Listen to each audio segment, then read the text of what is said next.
What would you do if your husband reserved a $10,000 meal on your credit card without asking? Sarah's world shatters when her husband, David, invites the entire family to a lavish dinner without consulting her. As if that weren't enough, he planned to charge it all to her credit card. But Sarah had other plans. When the bill came, she revealed a shocking truth.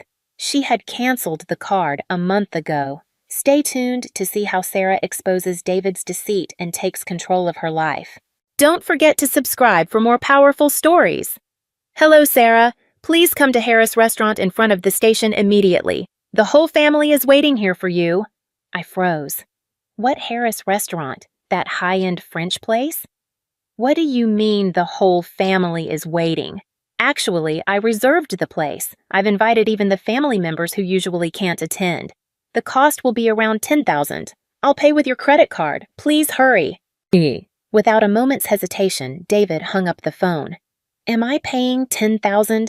I just stood there, stunned. But I wasn't surprised, just appalled. My husband had outdone himself this time. His ignorance was staggering. He really understood nothing. Despite me having everything under control, my husband had placed himself at the gates of hell, and without a second thought, I considered pushing him straight to the bottom. With that thought, I grabbed my coat and left the house. 30 minutes later, I arrived at the Harris Restaurant. David was waiting alone, looking far too pleased with himself. His smile was unnerving, out of place against the luxurious decor of the restaurant. "It seems the relatives are already waiting in another room," he said with pride, but his words were dripping with smugness. "Sarah, as I mentioned earlier, I'll freely use your credit card. It may seem tough, but a wife's money belongs to her husband after all." It's only natural for a wife to support her husband, right? You have no complaints, right? I was speechless. Unbelievable. According to David, 20 relatives had gathered, and he had booked a luxurious course costing $500 per person. Harris was indeed a high-end French restaurant, known for its variety of courses and reasonable prices, yet my husband had deliberately chosen the most expensive one. It was as if torturing me had become his favorite pastime, completely unaware of the disaster he was setting up for himself. David seemed so pleased with his foolishness. All I could do was laugh. "A wife's wallet belongs to her husband, huh?" I said, my voice steady. "It's natural for a wife to support her husband. But you know, I stopped that a month ago." "What? You stopped being a wife? You can't just quit that easily. Divorce requires formal procedures. You know that, right?" "David, you don't understand anything. If you did, you wouldn't have reserved such an extravagant place. How do you plan to pay without money? Are you going to dine and dash?" "I would never do something so foolish. I'll say it again. I'll pay with your credit card. If you don't like it, I'll really make you quit being my wife, okay?" I didn't waste a moment. I pulled out a document and thrust it in front of him. "Here's the reality, David. I canceled the credit card a month ago." I slid the cancellation certificate across the table, letting it speak for itself. "I prepared this because I thought you wouldn't believe me. The credit card is no longer usable, and I'll ask again with no money. What are you going to do? Are you planning to run away?" "What? I can't use your credit card? That's impossible. That cancellation certificate, it must be fake." His voice was shaking now. "After all, the credit card I took was from your purse. If it really was canceled, there's no reason to keep it in your purse." "So, you're not even hiding the fact that you took it from my purse," I said, my voice cutting. "I left the canceled card in there because I thought you might steal it. You were completely fooled, poor thing." "Sarah, what's that attitude? It's unacceptable for a wife to speak to her husband like that." David, of course, was furious. His sense of superiority had been shattered, and he couldn't stand it. His anger rose quickly, his voice reaching a peak as he raised it, careless of those around. Despite being in the corner of the restaurant, his loud outbursts drew attention, and the whispers began. He quickly pasted a smile on his face, trying to salvage whatever dignity he had left. The staff exchanged glances, and the buzz in the restaurant only grew louder. David's face turned crimson, but compared to the disaster waiting for him, this was the least of his problems.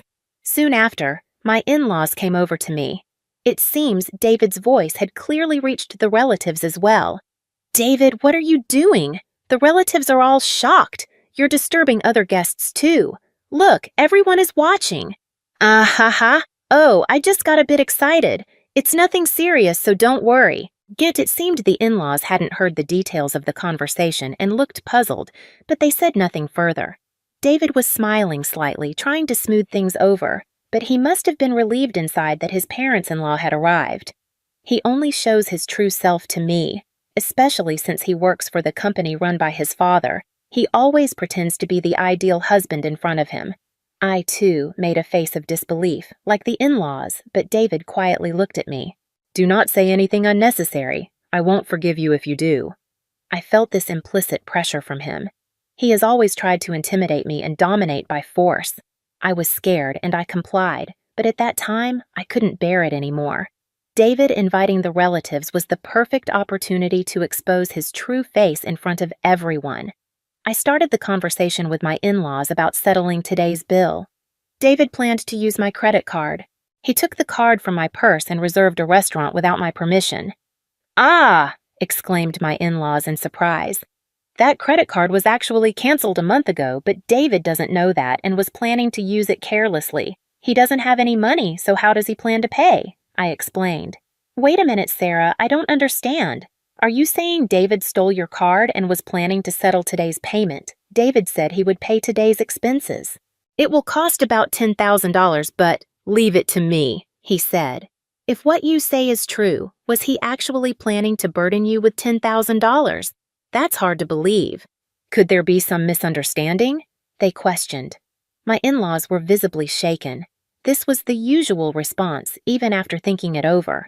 Unbelievable, yet undeniably true. Wanting to deflect the situation, my husband put on a bright smile, his expression strained as he spoke in an overly casual tone. Sarah's mistaken. I'll handle everything myself. I plan to entertain everyone at my own expense. I'll settle the bill in advance, so don't worry. With those words, he walked to the cashier, throwing a sly, almost eerie smile at me. It was clear he hadn't accepted that I had canceled the credit card. Even after I showed him the cancellation certificate, he still couldn't seem to believe me. A few moments later, he returned, still smiling, while my in-laws seemed relieved that the payment had gone through. But I could sense the tension in my husband. He was probably panicking inside, thinking, "This is bad. The credit card didn't work." That's to be expected considering I had indeed canceled the card. The only option left for him was to pay the $10,000 himself. But that was a problem because he couldn't. I knew exactly what he was trying to hide. With a cold, unwavering gaze, I turned to him. "Tell the truth before this gets any worse," I said, applying pressure. His face turned pale, realizing I wasn't going to let it slide. After a long pause, he finally admitted, "Sorry, Dad, Mom. I really couldn't make the payment. Sarah's credit card was really canceled." My father-in-law raised an eyebrow. "Is that the truth? You were planning to use Sarah's card? That's a serious misunderstanding, isn't it?" With a weak smile, my husband stammered, "It's true that I intended to pay with Sarah's card today. I had discussed it with her, but I was shocked to find out it had been canceled. I apologize, but I'll pay for this myself. I'll definitely repay you." His words twisted between lies and partial truths, clearly trying to worm his way out of the mess. But I wasn't going to let him. With unbelievable audacity, my husband leaned in to whisper, "Why did you cancel the card? Are you trying to embarrass me?" I didn't hesitate. "Why? It's simple. I didn't want you using it without permission. The real issue here is you using my card without consent, not the embarrassment you're worried about." I didn't whisper. I spoke clearly, despite his desperate attempt to hush me. His face flushed with shock.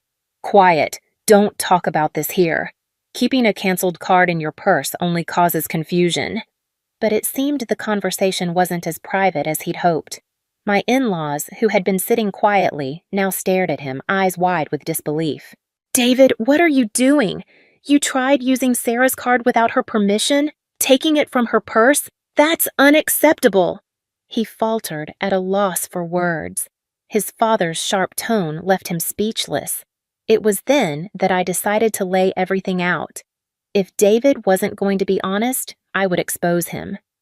For the past year, David has barely returned home. At first, I thought he was busy with work, given how large your company is, father-in-law. But then things started changing. David began going out even on holidays, missing important dates like my birthday and our anniversary, and worse, he started using my credit card without my permission. I could see my in-laws exchange a glance, a silent understanding passing between them. It was clear they were starting to grasp the full picture, and the ominous feeling was palpable. I asked David that we spend more time together as a couple and that he stopped using the credit card without permission, but he argued that it's natural for a wife to cater to her husband and didn't listen. Worse, he threatened divorce and showed me a divorce form he already signed. "Divorce!" my father-in-law exclaimed in surprise. "Have you been making Sarah suffer so much?" My mother-in-law raised her voice. My father-in-law stared sternly at his son, realizing that his illusion of his son being an exemplary husband had shattered, though there was hope that my husband would admit his mistakes. "No, that's not it. What Sarah is saying is baseless. I need to be mindful of my appearance as I am preparing to take over as president. The meetings I attend on weekends are networking events and seminars, part of my work. What's wrong with using joint funds for work-related purposes? If I stop earning, my wife would suffer too." My husband tried desperately to defend himself. It seems he wanted to claim that he was not at fault. My in-laws remained silent. Perhaps they found some reason in my husband's explanation and could not reproach him. However, I knew the truth he was hiding. No matter his excuses, they were meaningless. "Oh, is that so? Then can you still say it's part of your job after looking at this?" With that, I decided to present further evidence to my in-laws. From my handbag, I pulled out a document. It listed the dates, store names, and amounts spent. "What is this statement?" "This is a credit card statement. As you can see, it details purchases of luxury items for women." "Why would you have something like that?" As I showed the document, my husband hurriedly tried to snatch it, but I swiftly brushed off his hand and stared at him, pressing him for answers. "Why did you purchase luxury items for women with my credit card? Cosmetics and jewelry aren't necessary for your job, are they? Can you explain this specifically?" That was for gifting to the women at work. I was giving them as birthday presents. It's important to be favored by women in business, you know. The expense involved is inevitable, right?" His explanation was perplexing, but considering his reputation at work, there might be some truth to it. Hearing it was for birthday presents might seem reasonable. However, this was the first time my husband failed to convince his parents. "Whatever the purpose, the fact remains you used Sarah's card without permission. If it really was necessary, you should have discussed it with Sarah. Buying luxury brands because female colleagues asked for them, that doesn't seem credible." "I'm sorry. I apologize for using my wife's card. I promise never to do it again. Please forgive me." With that, my husband made an apologetic gesture towards us and his parents. However, my father-in-law's anger did not subside easily, and he sternly admonished my husband. "Just because you're married doesn't mean you can use a credit card without permission. Moreover, because the amount is substantial, make sure to reimburse Sarah for the money spent, all right?" "I'll refund the money." My husband appeared disheartened and seemed reflective as he looked down, but I was still not convinced.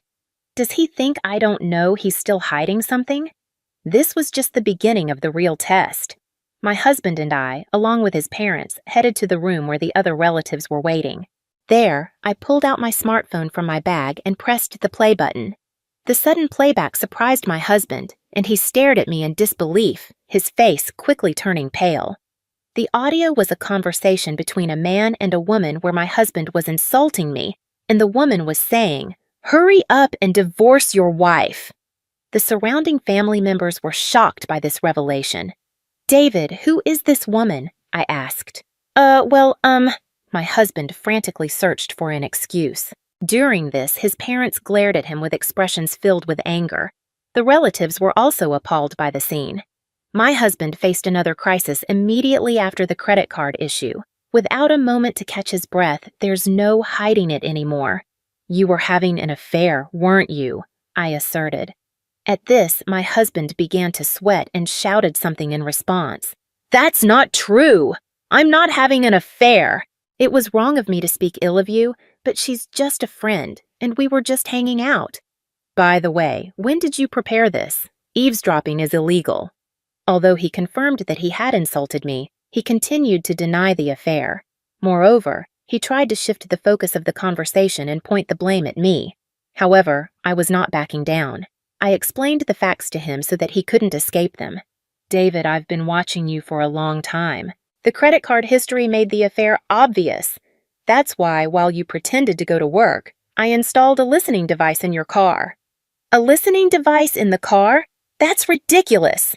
As I said earlier, eavesdropping is illegal. Do you understand that?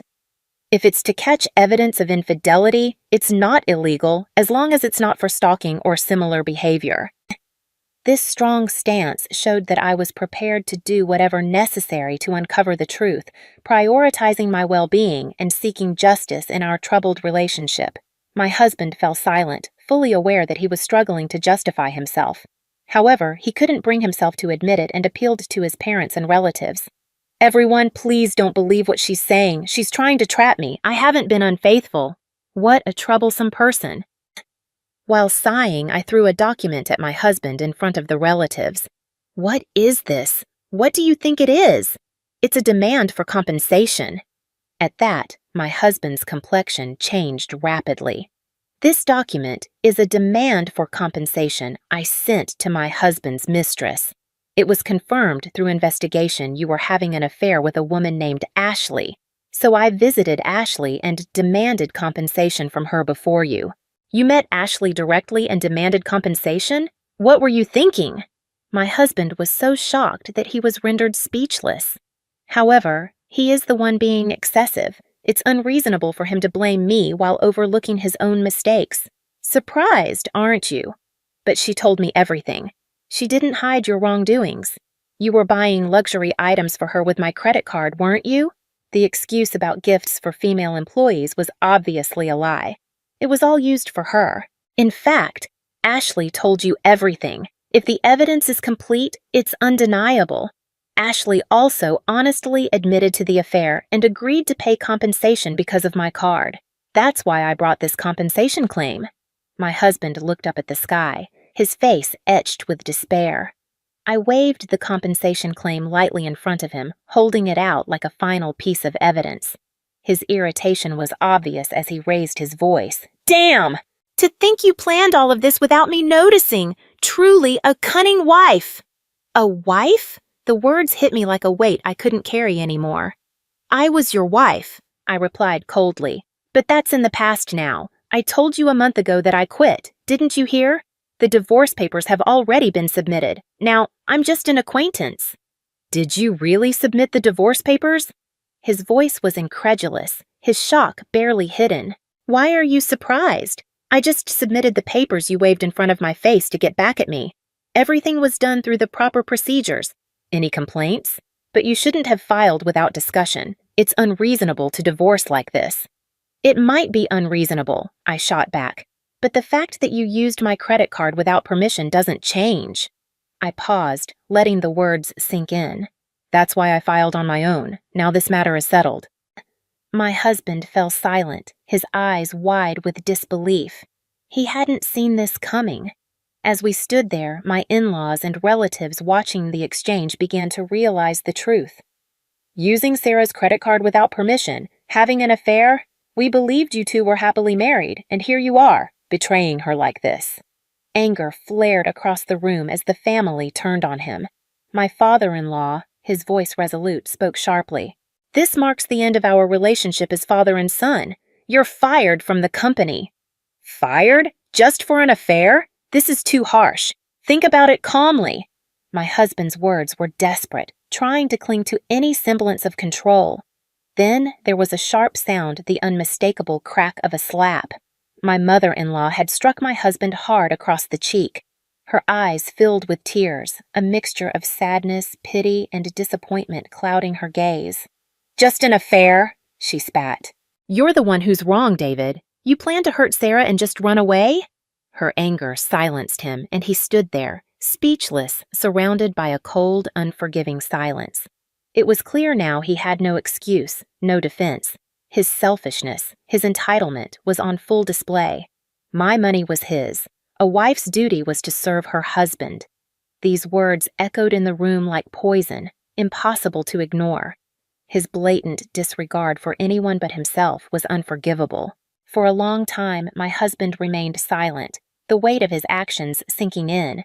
But then, with a defiant look in his eyes, he slowly raised his head, his resolve hardening. "It doesn't matter what happens, divorce, being fired, whatever. I'm going to be with Ashley." My breath caught in my throat. "What did you say?" I asked, barely able to believe the audacity in his voice. He didn't hesitate. With an almost victorious tone, he revealed his plans. "I'm marrying Ashley. She's who I want. I'm skilled enough to work at any company. My father's company is worthless. As long as I have Ashley, that's all I need. I truly love her. Marrying her is all I need." My in-laws stood frozen, their shock evident. Despite the divorce, the family rejection, and his job loss, he still clung to his defiant attitude. But even in his arrogance, there was a limit. It was clear his sense of entitlement had finally pushed him beyond the point of no return. "You might not know this, but Ashley has been dating several other men as well." "That's a lie! Ashley loves only me. You're just jealous and making this up." "But this is the truth. She has relationships with multiple men, and you are not the most important to her." "Not the most important?" "Yes, you are not that significant to her. In fact, she paid the compensation to me quickly to avoid problems." "I can't believe it. I didn't think Ashley was that kind of woman."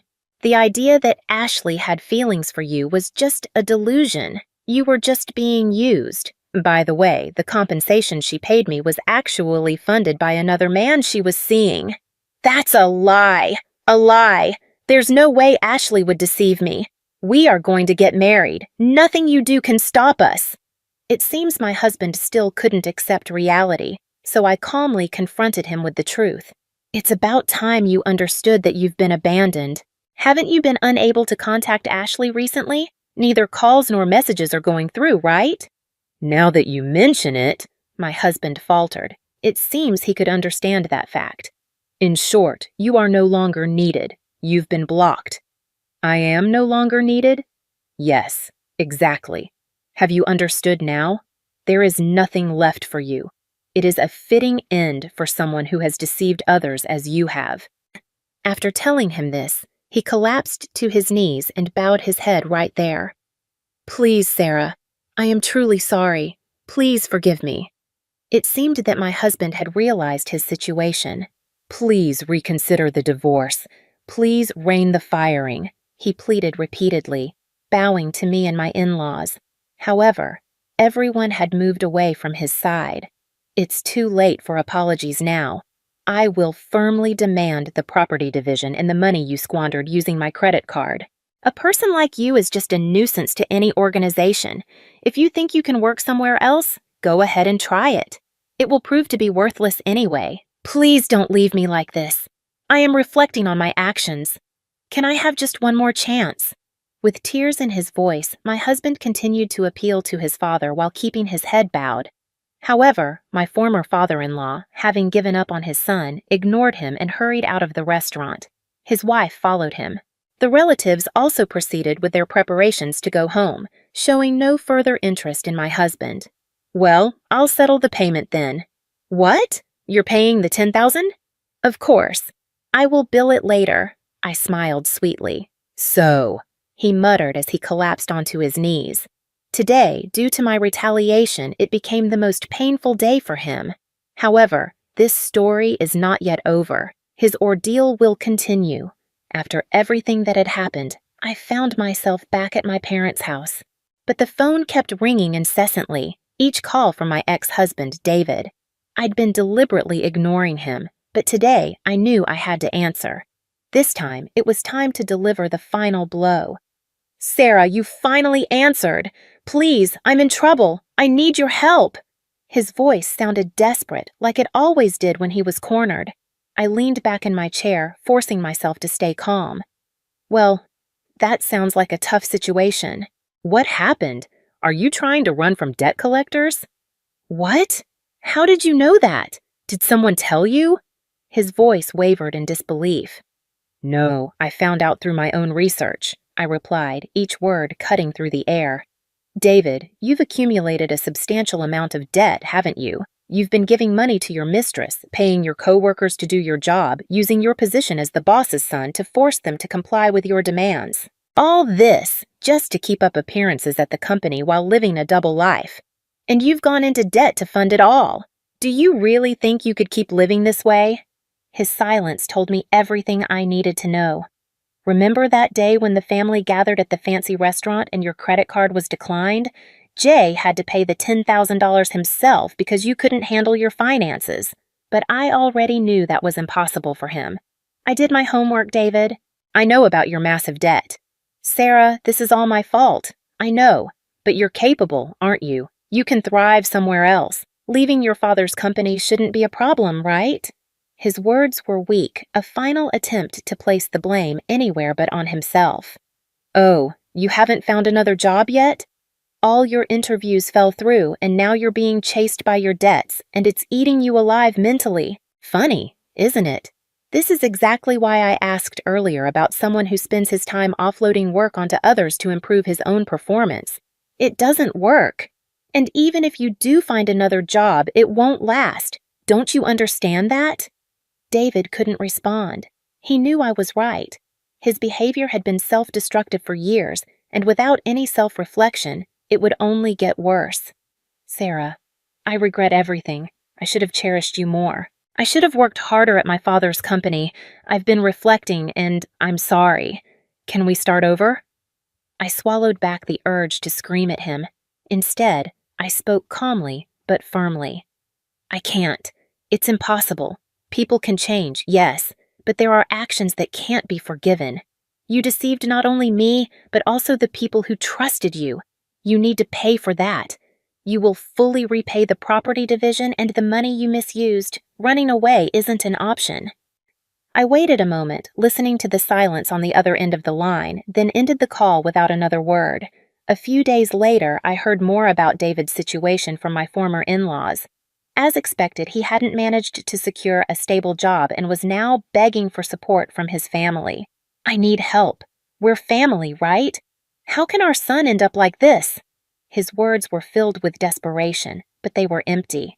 It was the same self-centered behavior I had come to expect from him, asking for help only when it suited him, never once acknowledging the hurt he caused. How could he think that such selfishness was acceptable?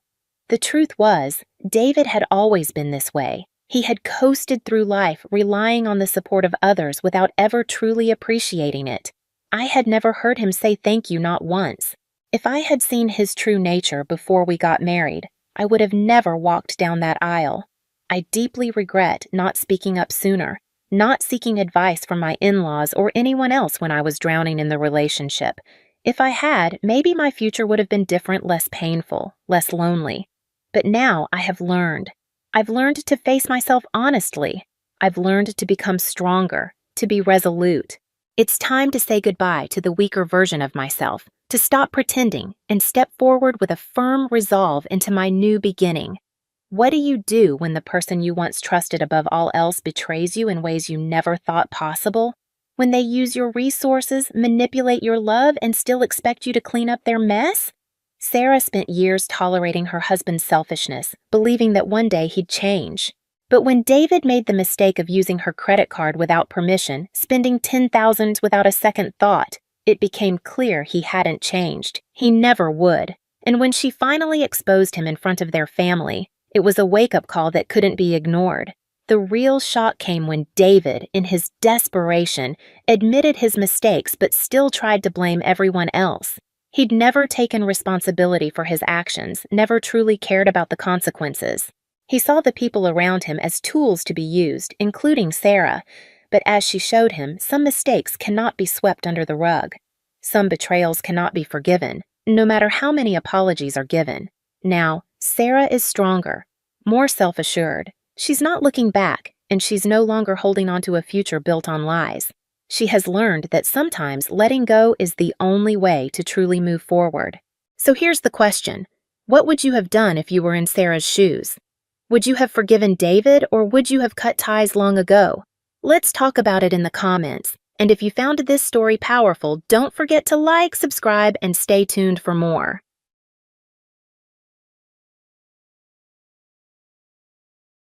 The sound of shattering glass jolted me from my thoughts. I rushed to the kitchen, my heart pounding, to find Alex standing over a broken vase, his face twisted in frustration.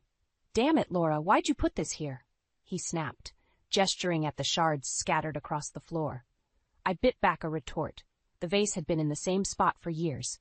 "I'm sorry, dear. I'll clean it up." As I knelt to gather the pieces, Alex huffed and stormed out of the room.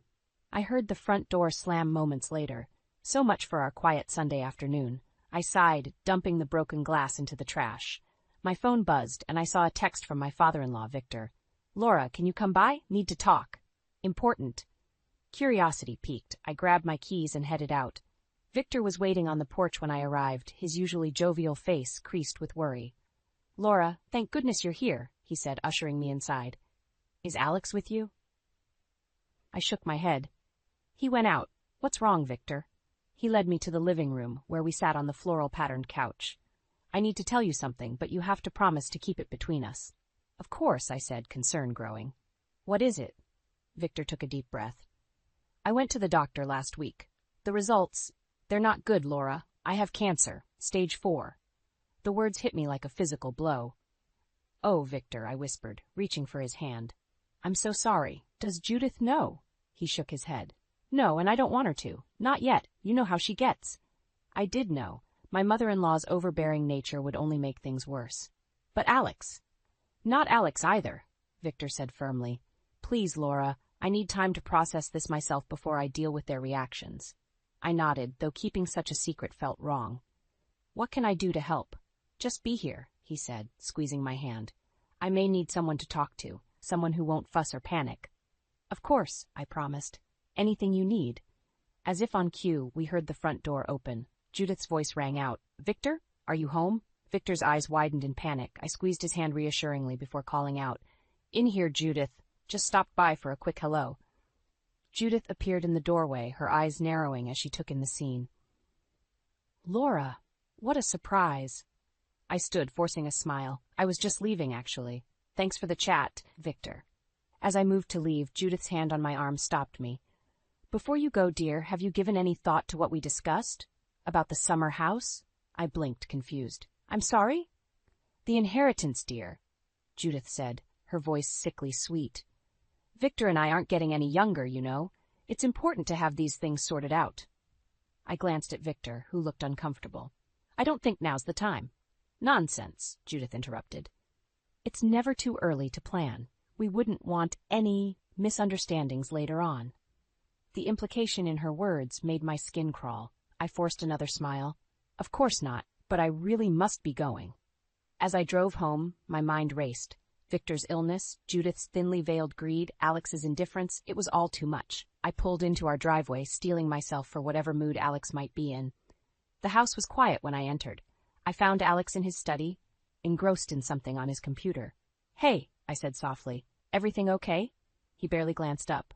"Fine. Where were you?" "Just visiting your parents," I said, watching his reaction carefully. "Your dad seemed off." Alex shrugged. "Probably just tired. Did Mom say anything about the will?" His casual tone sent a chill down my spine. "The will? Why would she?" "No reason," he said quickly. "Just curious." As I left the room, a sinking feeling settled in my stomach. Something was very wrong in this family, and I was caught right in the middle of it. The next morning, I woke to an empty bed. Alex had already left for work, not bothering to say goodbye. I sighed, pushing away the hurt. There were more pressing matters to attend to. I arrived at Victor's house just after 9, armed with homemade soup and a forced smile. Judith answered the door, her eyes narrowing suspiciously. "Laura, what are you doing here?" I held up the soup container. "I thought I'd bring something over for Victor. He mentioned not feeling well yesterday." Judith's lips thinned. "How thoughtful. I'm sure he'll appreciate it, though. He's resting now." As she spoke, Victor appeared behind her. "Is that Laura? Come in, dear." Judith's scowl deepened, but she stepped aside. I followed Victor to the living room, feeling Judith's eyes boring into my back. "How are you feeling?" I asked softly once we were seated.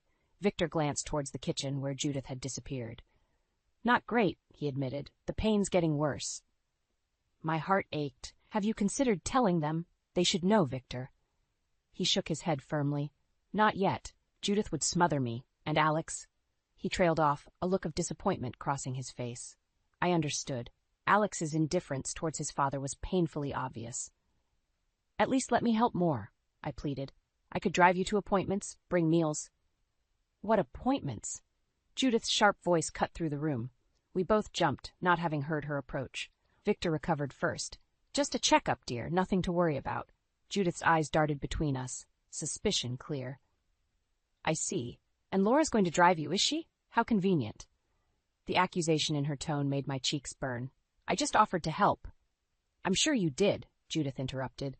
You're always so helpful, aren't you, Laura? Especially when it comes to my husband. I gaped at her, shocked by the implication. Victor stood abruptly. That's enough, Judith. Laura's family. Judith's laugh was cold. Family? Please. She's after something, mark my words. The only one after something is you, I snapped, my patience finally breaking. All you care about is what you might inherit. The room fell silent. Judith's face turned an alarming shade of red. How dare you? I think you should leave, Victor said quietly. It took me a moment to realize he was talking to me. Hurt and anger warred within me as I gathered my things. As I reached the door, I heard Judith's triumphant voice. I always knew she was trouble, Victor. It's about time you saw it, too. I drove home in a daze, tears blurring my vision. How had things gone so wrong? I was only trying to help, to honor Victor's wishes. Now I'd been all but banned from the house. When I arrived home, I was surprised to find Alex's car in the driveway. I found him in the kitchen, rifling through drawers. You're home early, I said cautiously. He barely glanced up. Looking for Dad's old business papers. Mom called, said I should check on some investments. My blood ran cold. Investments? What are you talking about? Alex sighed impatiently. The family trust, Laura. Dad's not getting any younger, and we need to make sure everything's in order. I couldn't believe what I was hearing. Your father isn't even dead, and you're already divvying up his assets? Don't be dramatic, Alex scoffed. It's just good planning, not that you'd understand. The casual cruelty of his words stung. You should be more concerned about your father's health than his money, I said, my voice shaking. Alex finally looked at me, his eyes narrowing. What's that supposed to mean? Do you know something? I hesitated, torn between keeping Victor's secret and exposing the truth. Before I could decide, Alex's phone rang. He answered, turning away from me. Mom? Yeah, I'm looking now. Don't worry, we'll figure it out. As he spoke, a realization hit me like a thunderbolt. Alex and Judith were in this together, plotting behind Victor's back, and I was the only one who could stop them. I couldn't shake the feeling of dread that had settled in my stomach. For days, I'd been trying to reach Victor, but my calls went unanswered. Even my attempts to visit were thwarted by Judith's icy presence at the door. He's resting, she'd say, her eyes gleaming with barely concealed triumph. Best not to disturb him. On the 5th day, I decided enough was enough. I drove to their house, determined to see Victor no matter what. But as I pulled up, I saw an ambulance in the driveway, its lights flashing silently. My heart pounding, I rushed to the front door. It swung open before I could knock, revealing Alex's ashen face. What happened? I demanded, pushing past him. Dad's gone, Alex said, his voice hollow. He passed in his sleep. The world tilted beneath my feet. No, I whispered, that's impossible. I just spoke to him last week. He was fine. Alex's eyes narrowed. Was he? You seemed awfully concerned about his health lately. What did you know, Laura? Before I could respond, Judith appeared, her face a mask of grief. But there was something in her eyes, a calculating gleam that made my skin crawl. Oh, Laura, she said, her voice dripping with false sympathy. If only you'd been here. Victor asked for you, you know, right at the end. The accusation in her words was clear. I felt my cheeks burn with anger and guilt. I tried to come, I said. You wouldn't let me in. Now, Judith soothed, patting my arm. There's no need for hysteria. What's done is done. As the paramedics wheeled Victor's body out, covered in a sheet, I felt a piece of my heart break. I'd failed him. I should have told Alex and Judith about his illness, should have insisted on being there. We'll need to start planning the funeral, Alex said, his voice oddly detached. Mom and I were thinking you could handle the arrangements, Laura. You're good at that sort of thing. I stared at him, incredulous. You want me to plan the funeral? For your father? Judith nodded, her eyes glittering. It's the least you could do, dear. After all, you weren't here when he needed you most. The unfairness of it all threatened to choke me, but as I looked at their expectant faces, a sudden clarity washed over me. They were setting me up, using me as a scapegoat for their own neglect. Fine, I said, my voice steady. I'll take care of everything. As I turned to leave, I heard Judith murmur to Alex, "Make sure she doesn't go overboard. We don't want to deplete the estate unnecessarily." I clenched my fists, fighting back tears of rage. How could they be so callous, so focused on money when Victor had just died? Back at home, I sat at the kitchen table, surrounded by funeral brochures and to-do lists. But my mind was elsewhere, replaying every interaction with Victor over the past weeks. Something wasn't right. Victor had been ill, yes, but not on death's door. And the way Alex and Judith were acting, it was all wrong. My phone buzzed with a text from Alex. "Don't forget to pick up Dad's suits from the dry cleaner, and make sure you get itemized receipts for everything." I stared at the message, a chill running down my spine. They weren't grieving. They were covering their tracks. As I sat there, a terrible suspicion began to form in my mind. What if Victor's death wasn't natural? What if Alex and Judith had... No, I couldn't even think it. But the pieces were falling into place, painting a picture too horrifying to contemplate. I looked at the funeral plans spread before me and made a decision. I would play along for now, but I would find out the truth about Victor's death, no matter what it cost me. And if my suspicions were correct, I would make sure Alex and Judith paid for what they'd done. The day of Victor's funeral dawned gray and somber, matching my mood perfectly. I stood in front of the mirror, adjusting my black dress, my mind racing with suspicions and half-formed plans. I had to find out the truth. But how? At the church, I watched as mourners filed in, their faces a mix of grief and curiosity. I'd planned everything meticulously, just as Alex and Judith had demanded, but I had a few surprises in store. As I took my seat in the front pew, I felt Alex's hand on my shoulder. "You did good, Laura," he whispered, his breath hot against my ear. "Dad would have appreciated it." I fought the urge to shrug off his touch.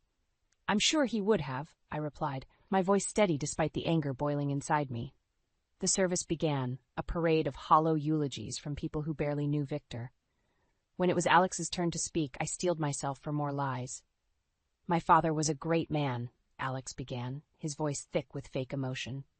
"He always put family first and taught me the value of hard work and perseverance." I almost laughed out loud. Alex had never worked hard a day in his life, and the only thing he'd inherited from Victor was his money. But then, Alex's speech took an unexpected turn. In fact, just before he passed, Dad and I had a long talk about the future of our family business. He was so excited about the new direction we were planning to take it. I sat up straighter, my heart pounding. What was Alex talking about? Victor had never mentioned any business plans to me. "Of course," Alex continued, his eyes darting to Judith. "Mom was instrumental in helping us make these decisions. She always knew what was best for Dad." A murmur rippled through the congregation. I glanced at Judith, who was nodding along, a small smile playing on her lips. Suddenly a voice rang out from the back of the church. "That's not true." All heads turned to see Victor's old business partner, Frank, standing up. Victor never wanted to change the business. He told me just last week he was thinking of selling it and retiring. The church erupted in whispers. Alex's face turned pale, while Judith's eyes blazed with fury. "How dare you?" she hissed at Frank. "This is a funeral, not a business meeting." But Frank wasn't finished. "And what's this about Judith being involved?" Victor always said she had no head for business. He wouldn't have let her anywhere near those decisions. I watched in stunned silence as chaos unfolded. Alex stumbled through the rest of his speech, sweat beading on his forehead. Judith sat rigid, her knuckles white as she gripped her purse. As we filed out of the church, I overheard Alex and Judith arguing in hushed tones. "How could you be so stupid?" Judith snapped. "Mentioning the business like that. Now everyone will be asking questions." "I was trying to establish our claim," Alex shot back. "How was I supposed to know that old fool Frank would be here?" "We need to be more careful," Judith warned. If anyone starts digging, their voices faded as they moved away, but I'd heard enough. My suspicions were confirmed. They were hiding something, and it had to do with Victor's death and the family business. As I walked to my car, my mind was made up. I couldn't confront them directly. Not yet. I needed proof, and I knew just where to start looking. I pulled out my phone and dialed Frank's number. "Hello, Frank. It's Laura. We need to talk about Victor. There's something not right about all this, and I think you can help me figure out what." As I hung up, I felt a mix of fear and determination. I was stepping into dangerous territory, but for Victor's sake, I had to uncover the truth. Whatever Alex and Judith were hiding, I was going to find out.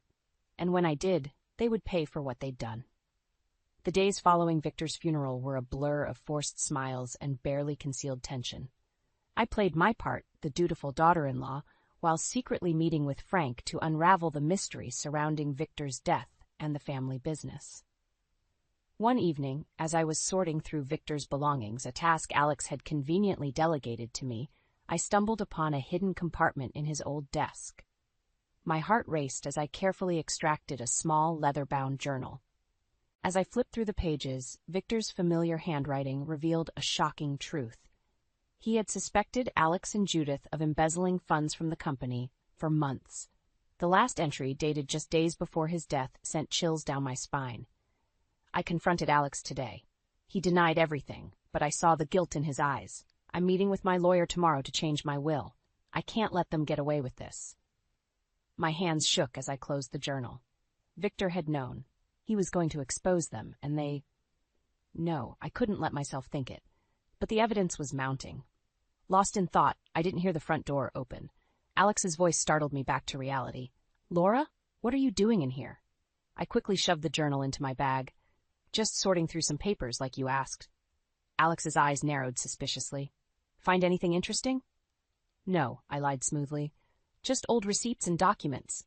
He nodded, seemingly satisfied. "Well, don't spend all night on it. Mom's coming over for dinner to discuss the reading of Dad's will." My stomach churned at the thought of sitting across from them, knowing what I now knew, but I had to keep up appearances. "Of course.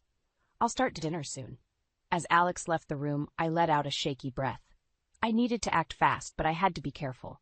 One wrong move, and I could lose everything, including my life. During dinner, I watched Alex and Judith closely, noting their shared glances and cryptic comments about the will.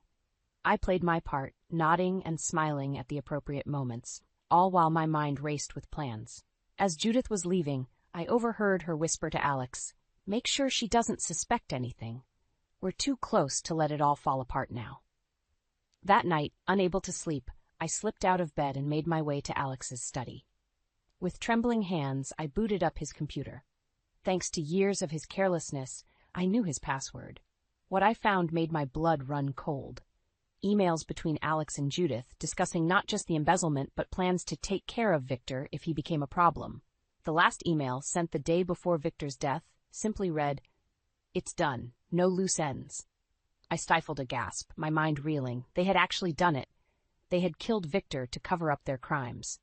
As I was about to log off, a new email notification popped up. It was from Judith. The lawyer called. "We'll reading tomorrow at 2 p.m. Make sure Laura doesn't attend. We can't risk her finding out about the changes Victor made." My heart pounded in my chest. They were planning to cut me out completely to ensure their secret remained safe. In that moment, staring at the damning evidence on the screen, I made my decision. I couldn't confront them directly. It was too dangerous. But I couldn't let them get away with this either. With shaking hands, I pulled out my phone and dialed a number I never thought I'd use. "Detective Johnson, this is Laura Matthews. I need to report a murder." As I hung up, a mix of fear and determination washed over me. There was no turning back now. Tomorrow, at the will reading, everything would change, and I would be ready. My heart pounded as I entered the lawyer's office, Victor's journal and a small recording device hidden in my purse. Alex and Judith were already there, their faces masks of false grief. The lawyer, Mr. Simmons, nodded gravely as I took my seat. "Mrs. Matthews, I'm glad you could join us," he said, his eyes flickering to Alex and Judith. "Shall we begin?" Alex cleared his throat. "Actually, I don't think Laura needs to be here for this. It's a family matter after all." I felt a surge of anger. I am family, Alex. I was Victor's daughter-in-law for 20 years. Before Alex could argue, Mr. Simmons intervened. Mr. Matthews, your father specifically requested Mrs. Matthews' presence for the reading of the will. I saw a flash of panic cross Alex and Judith's faces. This wasn't part of their plan. Mr. Simmons began reading the will, and with each word, the tension in the room grew thicker. Victor had left the bulk of his estate to charity, with only a small portion going to Alex and Judith. But the real bombshell came at the end. And to my dear daughter-in-law, Laura, Mr. Simmons read, I leave my personal effects and the contents of my private safe, including all documents pertaining to the family business. The room exploded into chaos. Judith leapt to her feet, her face contorted with rage. This is preposterous. She has no right. Alex grabbed my arm, his fingers digging painfully into my skin. What did you do? He hissed. What lies did you tell my father? I wrenched my arm free, my voice steady despite my racing heart. I didn't tell him anything, Alex, but maybe you should explain what you and your mother have been up to. Mr. Simmons looked bewildered. I'm not sure I understand. Oh, I think you will, I said, pulling out Victor's journal and the recording device. I have evidence of embezzlement and... worse. Alex lunged for the journal, but I was quicker. I pressed play on the recording device, and his own voice filled the room. Mom, it's done. Dad won't be a problem anymore. Make sure you destroy all the evidence of the transfers. The color drained from Alex and Judith's faces. Mr. Simmons stood, his expression a mix of shock and disgust. I think I need to call the authorities. What happened next was a blur. Alex made a desperate grab for the evidence, knocking over a lamp in the process. In the chaos, Judith slipped out of the room. I clutched Victor's journal to my chest, backing away from Alex's advancing form. You don't understand, he snarled, his eyes wild. We had no choice. Dad was going to ruin everything. By exposing your crimes? I shot back. You killed him, Alex.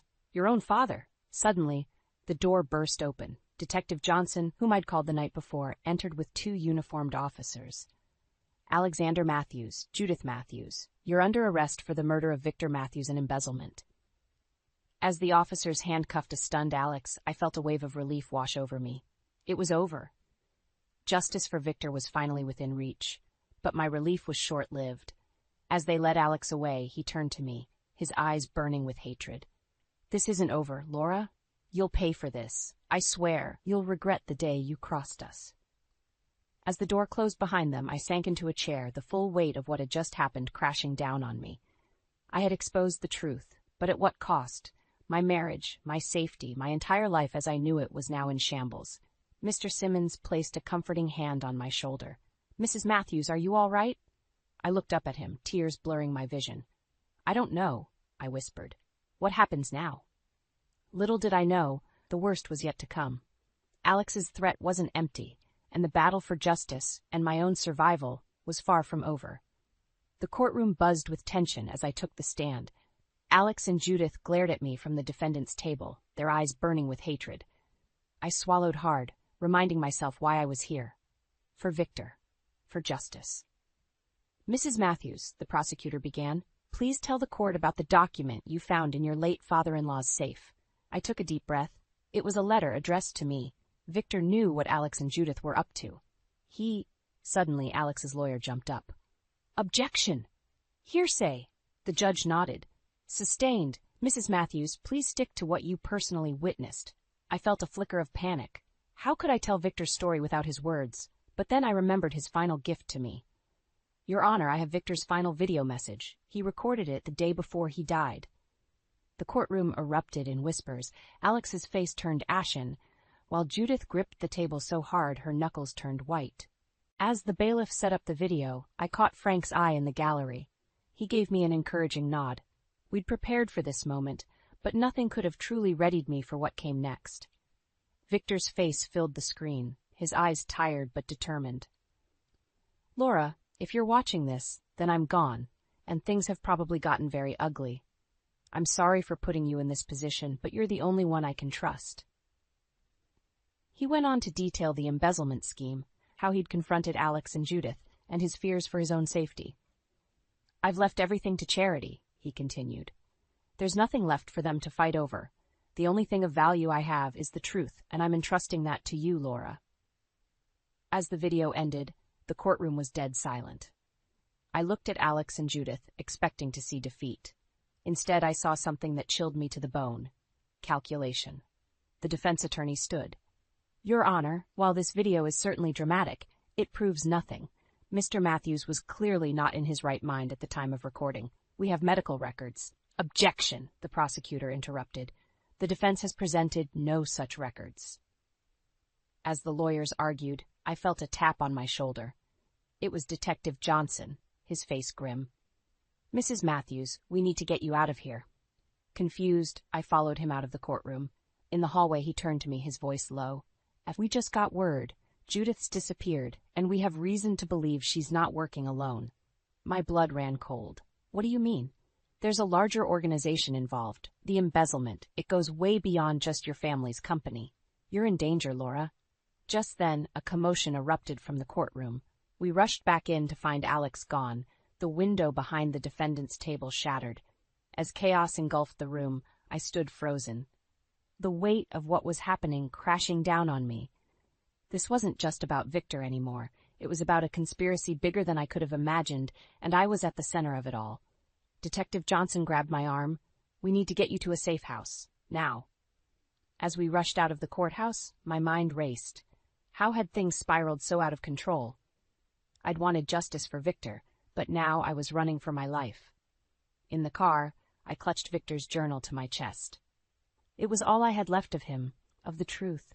But as we sped through the city, sirens blaring behind us, I realized the truth might not be enough to save me. I looked out the window, the world blurring past. "What have I done?" I whispered, tears stinging my eyes. But there was no going back now. I was in too deep, and the only way out was through. As we pulled up to a nondescript building, Detective Johnson turned to me, his face grave. "Are you ready for this, Laura? Because from here on out, nothing will ever be the same." I took a deep breath, steeling myself for whatever came next. "I'm ready," I said, hoping I sounded more confident than I felt. It was time to finish what Victor had started, no matter the cost.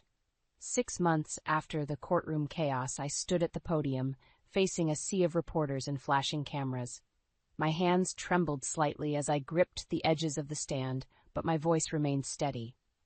"Today, I stand before you not just as Laura Matthews, but as a voice for all those who have been silenced by greed and corruption," I began. The investigation that followed Alex and Judith's escape had uncovered a web of deceit far larger than anyone had imagined. Corporate fraud, money laundering, and connections to organized crime, it all came tumbling down like a house of cards. The Matthews Corporation, once a beacon of success, was built on lies and the exploitation of honest, hard-working people, I continued. But today we reclaim what was stolen, not just money, but trust, dignity, and justice. I saw Frank in the crowd, nodding encouragingly.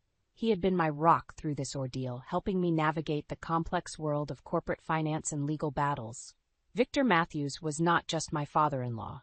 He was a man of integrity who tried to stop this corruption and paid for it with his life. My voice cracked slightly, but I pushed on. His final act was to entrust me with the truth, and I stand here today to honor that trust. As I spoke, I thought of the past months, the sleepless nights poring over documents, the constant fear of retribution, the moments of doubt when it all seemed too overwhelming. But I had persevered, driven by a determination I never knew I possessed. "Alex and Judith Matthews have been apprehended," I announced, a ripple of excitement passing through the crowd. "They, along with their co-conspirators, will face the full extent of the law." The news had broken just hours before.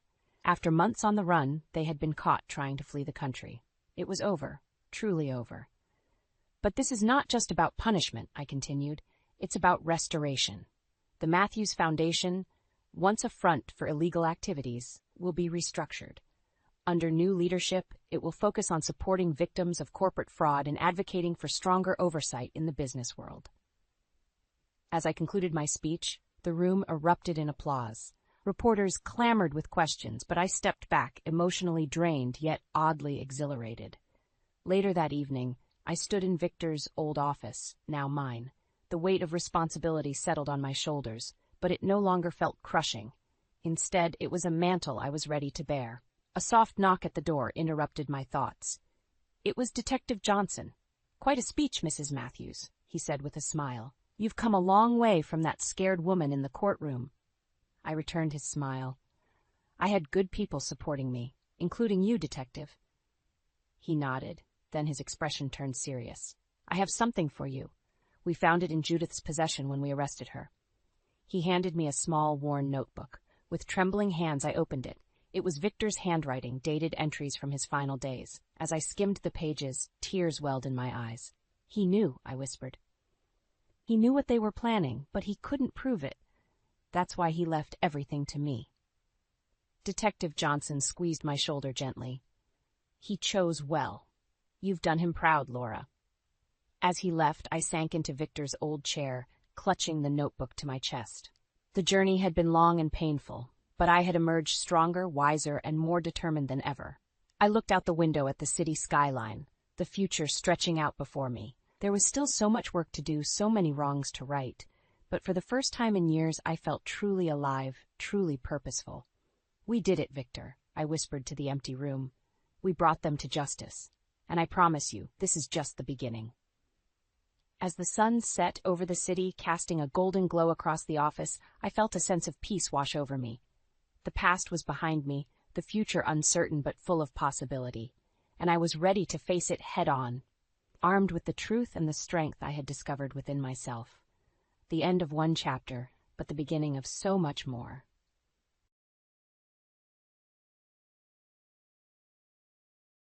The yoga mat slipped from my fingers, hitting the polished studio floor with a soft thud. My heart raced as I stared at the familiar face peering through the glass door. It couldn't be. Not here. Not now. "Lisa, is everything all right?" Sarah, one of my regular students, touched my arm gently. I blinked, forcing a smile. "Yes, of course. Just a little clumsy today." I bent to retrieve the mat, buying time to compose myself. When I straightened, the door swung open, and in walked the ghost from my past. Claire. "Well, well, if it isn't Lisa Thompson!" Her voice rang out, saccharine sweet and dripping with false warmth. "It's been ages, darling." I swallowed hard, acutely aware of the curious glances from my students. "Claire, what a surprise." She sauntered over, her designer yoga outfit clinging to her still perfect figure. "I just moved to the area, and when I saw your name on the studio's website, I simply had to drop in. We have so much catching up to do." "Class is about to start," I said, gesturing to the gathering students. "Perhaps another time." Claire's eyes glittered. "Oh, don't be silly. I'm here for the class. You don't mind a new student, do you?" What could I say? I forced a smile. "Of course not. Everyone's welcome." As Claire found a spot, I took my place at the front of the room, willing my hands to stop shaking. "Let's begin with some deep breaths," I instructed, closing my eyes. But even as I guided the class through the familiar poses, my mind raced. Why was she here? After all these years, after everything she'd done. "Wonderful class, Lisa," Claire gushed afterward as the other students filed out. "You haven't lost your touch."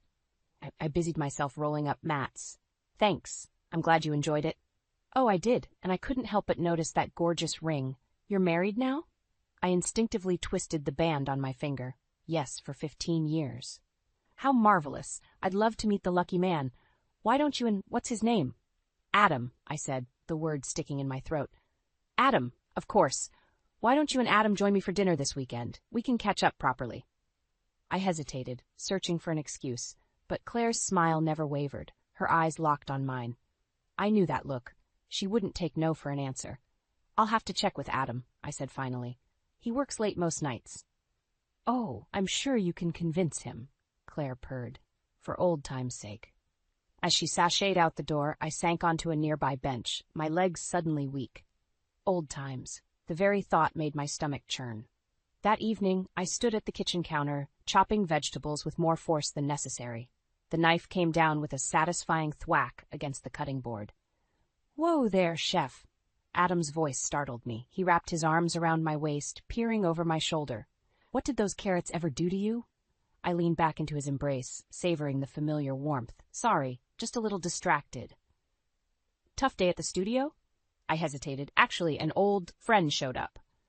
Adam released me, reaching for a piece of carrot. "Oh, anyone I know?" No, I said quickly. Too quickly. Just someone from college. Claire, he repeated, frowning slightly. You've never mentioned her before. I turned back to the cutting board. We weren't that close. But close enough for her to drop by your studio? I could feel his eyes on me, curious and a little concerned. I forced a laugh. You know how it is. Some people just can't let go of the past. Adam chuckled, the tension broken. Well, as long as she's not trying to rope you into some pyramid scheme or something. If only it were that simple. I thought of Claire's invitation, of the predatory gleam in her eye. Actually, I said slowly, she did invite us to dinner this weekend. Adam raised an eyebrow. Both of us? That's a bit forward for an old acquaintance. I shrugged, aiming for nonchalance. That's Claire for you. Always been a social butterfly. Well, Adam said, stealing another carrot, I suppose we could go. Might be fun to hear some stories from your wild college days. My knife slipped, nicking my finger. A bright bead of blood welled up, and with it, a surge of panic. What had I done? The restaurant buzzed with chatter and clinking glasses, but all I could hear was the pounding of my own heart. Claire sat across from us, her red lips curved in a perpetual smile as she regaled Adam with stories from our college days. Oh, Lisa was always so serious, she laughed, touching Adam's arm. I had to practically drag her out to parties. I gripped my wineglass tighter. I remember it differently, I said, forcing a smile. You were the one always begging me for help with assignments. Claire's eyes flashed, but her smile never wavered. Ancient history, darling. Adam, did Lisa ever tell you about the time we... As she launched into another exaggerated tale, I caught Adam's eye. He was hanging on her every word, laughing at all the right moments. I hadn't seen him this animated in years. Excuse me, I murmured, standing abruptly. I need some air. Outside, I leaned against the cool brick wall, taking deep breaths. This was a mistake. I should never have agreed to this dinner. Lisa? Adam's voice startled me. Are you okay? I plastered on a smile. Fine, just a little warm in there. He frowned, studying my face. You've been acting strange all night. What's going on? Before I could answer, the restaurant door swung open. Claire sauntered out, her perfume wafting over us. Everything all right out here? Adam turned to her, his frown dissolving. Just checking on Lisa. She's not feeling well. Oh, poor thing, Claire cooed, her eyes gleaming. Why don't you head home, sweetie? Adam and I can settle the bill. I opened my mouth to protest, but Adam was already nodding. Good idea. I'll be home soon, Lisa. As I watched them disappear back into the restaurant, a chill ran down my spine. This was exactly what I'd been afraid of. The next morning, I woke to an empty bed. Adam's side was cold, untouched. I found him on the couch, still in last night's clothes. Adam? I shook him gently. What happened? He groaned, rubbing his eyes. Claire and I got to talking after you left. Lost track of time. Talking? I echoed, my stomach churning. Until dawn? He sat up, defensive. It's not a big deal, Lisa. We were catching up. Catching up? You barely know her. Well, maybe I'd like to, he snapped. She's actually interesting to talk to. The words hit me like a slap. I stepped back, hurt and anger warring inside me. And I'm not? Adam sighed, running a hand through his disheveled hair. That's not what I meant. It's just... When was the last time we did anything spontaneous? Anything fun? I didn't realize our life was so boring, I said coldly. He stood, frustration etched on his face. That's not... Look, I'm going to shower. We can talk about this later. As the bathroom door slammed, I sank onto the couch, my mind reeling. This was happening too fast. Claire had been back in our lives for barely a week, and already she was driving a wedge between us. My phone buzzed with a text. Claire, had such a lovely time last night. Adam's a real gem. Lucky you. Yoga later? I stared at the message, my hands shaking. This was her game, always had been, insinuating herself into others' lives, taking what she wanted. But not this time. I wouldn't let her win again. I typed back, can't make it. Busy. Her reply was instant. Shame. Adam mentioned he might stop by the studio. Guess I'll have to entertain him myself. The phone slipped from my fingers. Adam, going to her yoga class? He'd never shown interest in yoga before. As if on cue, Adam emerged from the bathroom, freshly showered and dressed for work. I might be late tonight, he said, not meeting my eyes. Don't wait up. The front door closed behind him with a soft click, leaving me alone with the echoes of Claire's laughter ringing in my ears. This wasn't over. Not by a long shot. The weeks crawled by, each day a new exercise in restraint, as I watched Claire sink her claws deeper into my life. I'd taken to rearranging Adam's schedule, suggesting impromptu date nights, anything to keep him away from her clutches.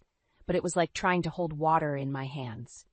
The harder I gripped, the more slipped through my fingers. "Lisa, have you seen my blue tie?" Adam called from the bedroom. I froze, the breakfast dishes forgotten in my hands. The blue tie. Claire had complimented it at dinner last week. "I think it's at the cleaners," I lied, the silk fabric burning a hole in my pocket where I'd hidden it. Adam appeared in the doorway, frowning. "That's odd. I could have sworn I just wore it." I shrugged, avoiding his eyes. "Maybe you're thinking of a different one?" He studied me for a moment, then sighed. "Never mind. I'll wear the red one." As he left for work, I sagged against the counter, guilt and fear warring in my chest. What was I becoming? Later that day, I arrived at the studio early, hoping to center myself before class. But as I approached the door, I heard familiar voices inside. "Oh, Adam, you're a natural." Claire's laughter drifted through the crack. "Who knew you had such flexibility?" My hand froze on the doorknob. "Adam, here?" I pushed the door open to find them tangled together on a yoga mat, Claire's hands on Adam's hips as she adjusted his pose. They sprang apart at my entrance, Adam's face flushing red. "Lisa," he stammered. I thought I'd try out a class. Claire was just showing me some basics." I bet she was. I plastered on a smile, my voice sickly sweet. How thoughtful of her. But class doesn't start for another hour.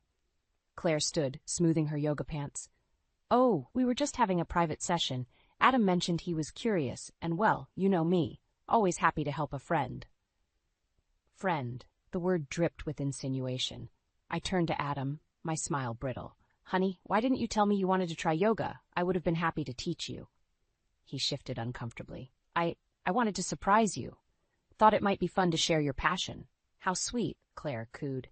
"Isn't he just the most thoughtful husband, Lisa?" I gritted my teeth. "The very best. Now, if you'll excuse us, I need to set up for class." As Claire sauntered out, I busied myself with mats and blocks, unable to look at Adam. He hovered nearby, clearing his throat. "Lisa, You should get going." I cut him off. "Wouldn't want to be late for work." He hesitated, then nodded. "Right. I'll see you tonight?" I didn't answer, focusing on aligning the mats with military precision. The door closed softly behind him, and I finally allowed myself to breathe. That evening, I sat at my vanity, mechanically brushing my hair. In the mirror, I watched Adam putter around the room, guilt etched on his face. "Lisa," he began, "about today." "It's fine," I interrupted, the brush moving faster. "You wanted to try yoga. There's nothing wrong with that." He sat on the bed, sighing. "I know you're upset, but Claire's just being friendly. You're reading too much into this." The brush clattered to the floor. I whirled to face him, years of pent-up frustration boiling over. "Friendly? Adam, she's practically throwing herself at you. How can you be so blind?" "You're being paranoid," he snapped. "Claire's not like that. Maybe if you gave her a chance." "A chance," I laughed bitterly.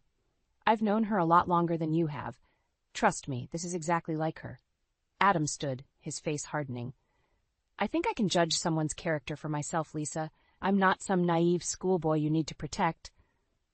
As he stormed out of the room, I turned back to the mirror, barely recognizing the woman staring back at me. This couldn't go on. Something had to give. My phone buzzed with a text from Claire. "Great seeing Adam today. He's such a quick learner. Drinks tomorrow?" I stared at the message, a plan forming in my mind. Two could play at this game. It was time to beat Claire at her own twisted game. I stood in the doorway of our bedroom, my world crumbling around me. The sight before me was unmistakable. Claire draped across our bed, her blonde hair fanned out on my pillow. And Adam hastily buttoning his shirt, his face a mask of guilt and defiance. "Lisa," he started, but I held up a hand, silencing him.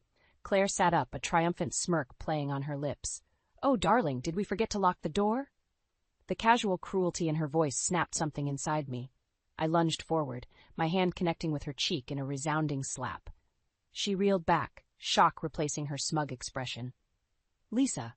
Adam grabbed my arm, pulling me away. "What the hell are you doing?" I wrenched free from his grasp, my voice low and dangerous. "What am I doing? What are you doing, Adam?" "In our bed, with her." Claire rubbed her cheek, her eyes glittering with malice. Now, Lisa. No need for dramatics. Adam and I were just reconnecting. Reconnecting? I spat the word out. You barely knew each other a month ago. Adam stepped between us, his face flushed. Lisa, calm down. This isn't what it looks like. I laughed, a harsh, bitter sound. Really? Because it looks like you're sleeping with my so-called friend in our marital bed. It just happened, he pleaded. We didn't mean for it to go this far. Claire slithered off the bed, wrapping herself around Adam's arm. Oh, I think we meant it, darling. No use lying now. I stared at them, these two people I thought I knew. How had it come to this? How long? I whispered. Adam looked away, unable to meet my eyes. Claire, however, had no such qualms. Does it matter? The point is, Lisa dear, that Adam's made his choice. And it's not you. The room spun around me. I gripped the doorframe for support, my knees threatening to buckle. Adam? I pleaded, hating the weakness in my voice. Is this true? He ran a hand through his hair, frustration etched on his face. Lisa, you have to understand. Things between us, they've been strained for a while. Claire, she makes me feel alive again. Each word was a dagger to my heart. And I whispered. That's not what I meant. He backpedaled. It's just, you've become so controlling lately, always checking up on me, rearranging my schedule. I felt suffocated. I was trying to protect you, I cried, to keep her away from you. Claire laughed, a tinkling sound that set my teeth on edge. Oh, honey, you can't keep a man who doesn't want to be kept. I turned to Adam, searching his face for any sign of the man I'd loved for 15 years. Is that true? You don't want to be with me anymore? He hesitated, and in that moment I knew it was over. I think, he said slowly, that we need some time apart to figure things out. Claire clapped her hands together. Wonderful idea. I have a spare room you can use, Adam. We'll have you moved in by tonight. The casual way they discussed dismantling my life sent a surge of rage through me. Get out, I hissed. Both of you, now. Adam reached for me. Lisa, please. Get out, I screamed, grabbing the nearest object, a framed photo of our wedding day, and hurling it at the wall. It shattered, glass raining down on the floor. They scrambled past me, Claire tugging Adam along. As the front door slammed shut, I sank to the ground, surrounded by the broken pieces of my marriage. Hours passed. Night fell. I sat in the darkness, my mind replaying every moment, every sign I should have seen. The late nights at work. The sudden interest in yoga. The way he'd light up when Claire entered a room. As dawn broke, casting pale light across the wreckage of my bedroom, I made a decision. This wasn't over. Claire had taken everything from me, but I wouldn't go down without a fight. It was time to show them both what I was truly capable of. I reached for my phone, my fingers steady as I dialed a number I never thought I'd use. Hello, I said, my voice cold and determined. I'd like to speak to a divorce lawyer. The divorce papers lay on the kitchen table, a stark reminder of how quickly life can unravel. I stared at them, my coffee growing cold in my hands. It had been 3 weeks since I'd caught Adam and Claire together, and the pain hadn't dulled. If anything, it had crystallized into something harder, sharper. The doorbell rang, startling me from my reverie. I wasn't expecting anyone. As I opened the door, my heart sank.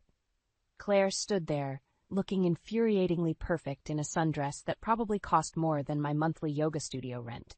Lisa, darling, she cooed, pushing past me into the house. We need to talk. I clenched my fists, fighting the urge to shove her back out. There's nothing to talk about, Claire. You won. Congratulations. She laughed, the sound grating on my nerves. Oh, honey, this isn't about winning or losing. It's about moving forward. I followed her into the kitchen, watching as she eyed the divorce papers. Moving forward? I echoed. Is that what you call destroying someone's marriage? Claire turned to me, her expression a mask of false sympathy. Lisa, let's be honest, your marriage was over long before I came along. I just expedited things. You manipulative bye. She held up a hand, cutting me off. Now, no need for name-calling. I'm here to help, believe it or not. I laugh. Help? How could you possibly help me? Claire's eyes glittered. By offering you a way out, a clean break, so to speak. She reached into her purse, pulling out a thick envelope. Adam feels terrible about how things ended. He wants to make it right. I stared at the envelope, suspicion gnawing at me. What is that? A settlement offer, Claire said smoothly. Quite generous, really. Enough for you to start over somewhere new, away from all this unpleasantness. My hand trembled as I took the envelope. Inside was a check with more zeros than I'd ever seen in my life. For a moment I was tempted to take the money and run, leave this whole mess behind. But then I looked at Claire's smug face, and something inside me snapped. "You think you can buy me off?" I hissed, ripping the check in half. "That I'll just disappear and let you two live happily ever after?" Claire's smile faltered. "Don't be foolish, Lisa. This is the best offer you're going to get." I stepped closer, my voice low and dangerous. "You have no idea what I'm capable of, Claire. You think you've won? This is just the beginning." For the first time, I saw a flicker of uncertainty in her eyes. "What are you talking about?" I smiled, cold and hard. "You'll see. Now get out of my house." As the door slammed behind her, I sank to the floor, my mind racing. I'd acted tough, but the truth was I had no idea what to do next. How could I possibly fight back against Claire and Adam? My phone buzzed with a text. Unknown number. "Heard about what happened. I'm so sorry, Lisa. If you need someone to talk to, I'm here. David." David, Claire's ex-husband. We'd met briefly at a party years ago before Claire had sunk her claws into him too. I hesitated, then typed back, "Thanks, David. Could use a friendly ear right now." His response was immediate. "Coffee tomorrow? I know a quiet place where we won't run into anyone." I stared at the message, an idea forming. Claire had taken everything from me, used her knowledge of my life to manipulate Adam. But two could play at that game, and who would know Claire's weaknesses better than the man she'd discarded? My fingers flew across the keyboard. Perfect. "See you then."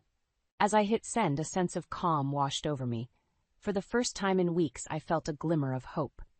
Claire thought she'd broken me, but she'd only succeeded in setting me free. Free from the constraints of being the perfect wife, the understanding friend. I stood, walking to the mirror in the hallway. The woman staring back at me was different. Harder, determined. "Game on, Claire," I whispered to my reflection. "Let's see how you like it when the tables are turned." I picked up the phone again, dialing my lawyer.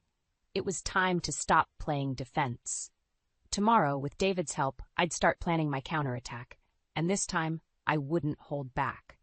The courtroom felt suffocating as I sat across from Adam, his eyes darting between me and Claire, who sat smugly in the gallery. My lawyer's voice droned on about asset division and alimony, but all I could focus on was the way Adam's hand twitched, as if longing to reach for Claire. "Your Honor," my lawyer said, "given Mr. Thompson's infidelity and Mrs. Thompson's contributions to their shared life, we're seeking a more equitable distribution of assets." Adam's lawyer jumped in, his voice grating. "My client contests the characterization of events, Mrs. Thompson's controlling behavior." "Objection!" my lawyer interjected. "Irrelevant and prejudicial." As they bickered, I caught David's eye in the back of the courtroom. He gave me a subtle nod, a reminder of our plan. I took a deep breath, steeling myself for what came next. "Your Honor," I said, standing abruptly, "if I may address the court?" The judge peered at me over his glasses. "This is unusual, Mrs. Thompson, but proceed." I walked to the center of the courtroom, feeling all eyes on me. "I'd like to withdraw my petition for alimony and asset division." A collective gasp rippled through the room. Adam's jaw dropped while Claire's eyes narrowed suspiciously. "I don't want anything from a man who couldn't honor his vows," I continued, my voice steady. "Let him keep it all. I'll rebuild on my own terms." The judge looked bewildered. "Mrs. Thompson, are you sure about this?" I nodded firmly. "Absolutely, Your Honor. I just want this divorce finalized as quickly as possible." As I returned to my seat, I caught a glimpse of Adam's face, a mixture of relief and confusion. He thought he was getting off easy. Little did he know, outside the courthouse, Claire cornered me. "What are you playing at, Lisa?" she hissed. I smiled serenely. "No games, Claire. I'm just ready to move on." Her eyes flicked to David, who stood waiting by his car. With him. How pathetic. "Careful, Claire," I warned softly. "Your true colors are showing." As she stormed off, David approached. "You were amazing in there," he said, squeezing my hand. I leaned into him, feeling a flutter in my chest that I hadn't experienced in years. "Couldn't have done it without you." Over the next few weeks, Adam's transformation was startling. Without my carefully planned meals and exercise routines, he quickly put on weight. His once crisp suits grew tight, his chin doubling. I, on the other hand, threw myself into reinvention. With David's encouragement, I expanded my yoga studio, even starting a teacher training program. We spent evenings planning and dreaming, his business acumen complementing my passion perfectly. One night, as we celebrated the studio's expansion over dinner, my phone buzzed.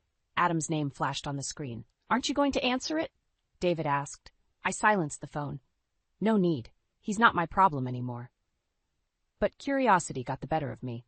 Later that night, I listened to Adam's voicemail. "Lisa," his voice slurred, clearly drunk. "I messed up, Claire. She's not who I thought. Can we talk?"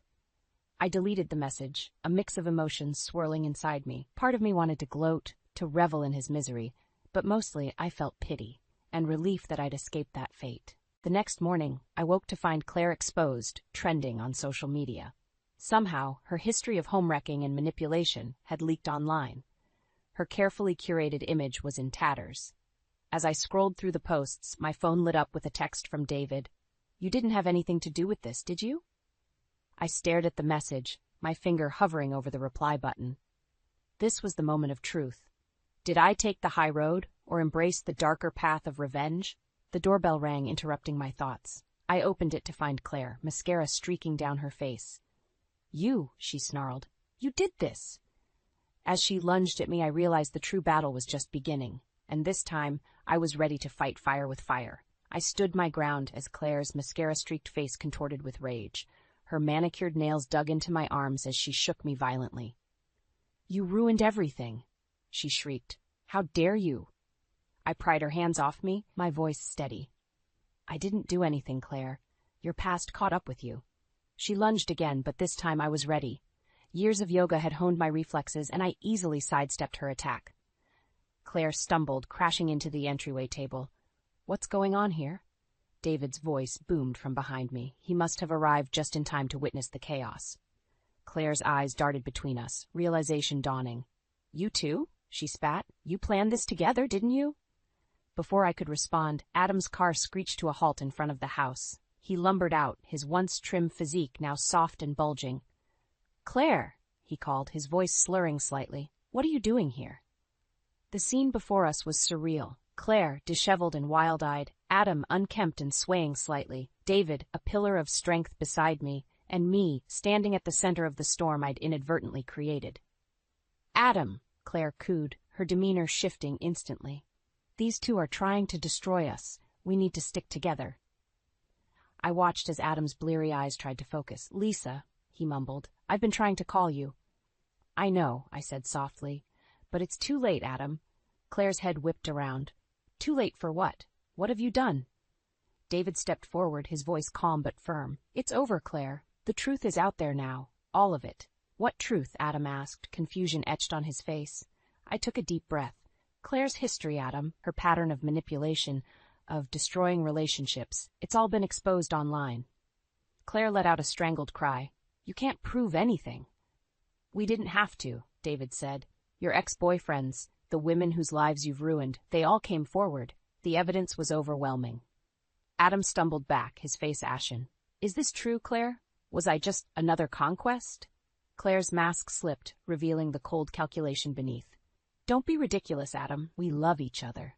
This is just Lisa's jealousy talking." But I could see the doubt creeping into Adam's eyes. He turned to me, his voice barely a whisper. "Lisa, I'm so sorry." The words I'd longed to hear for months now felt hollow. I shook my head. "It's not me you need to apologize to, Adam. It's yourself." Claire, sensing she was losing control, made one last desperate attempt. She lunged at me again, her nails raking across my cheek. I stumbled back, shocked by the sudden attack. David moved to intervene, but I held up a hand. "No," I said firmly. "This ends now." I straightened, looking Claire directly in the eye. "You've taken enough from me, Claire. My marriage, my trust, my peace of mind. But you know what? You can't take my dignity, or my strength." I turned to Adam. "And you. I loved you for 15 years, but I won't waste another moment on someone who couldn't see my worth." With trembling hands, I reached for my phone. "I'm calling the police. Claire, you can explain your assault to them." Claire's face drained of color.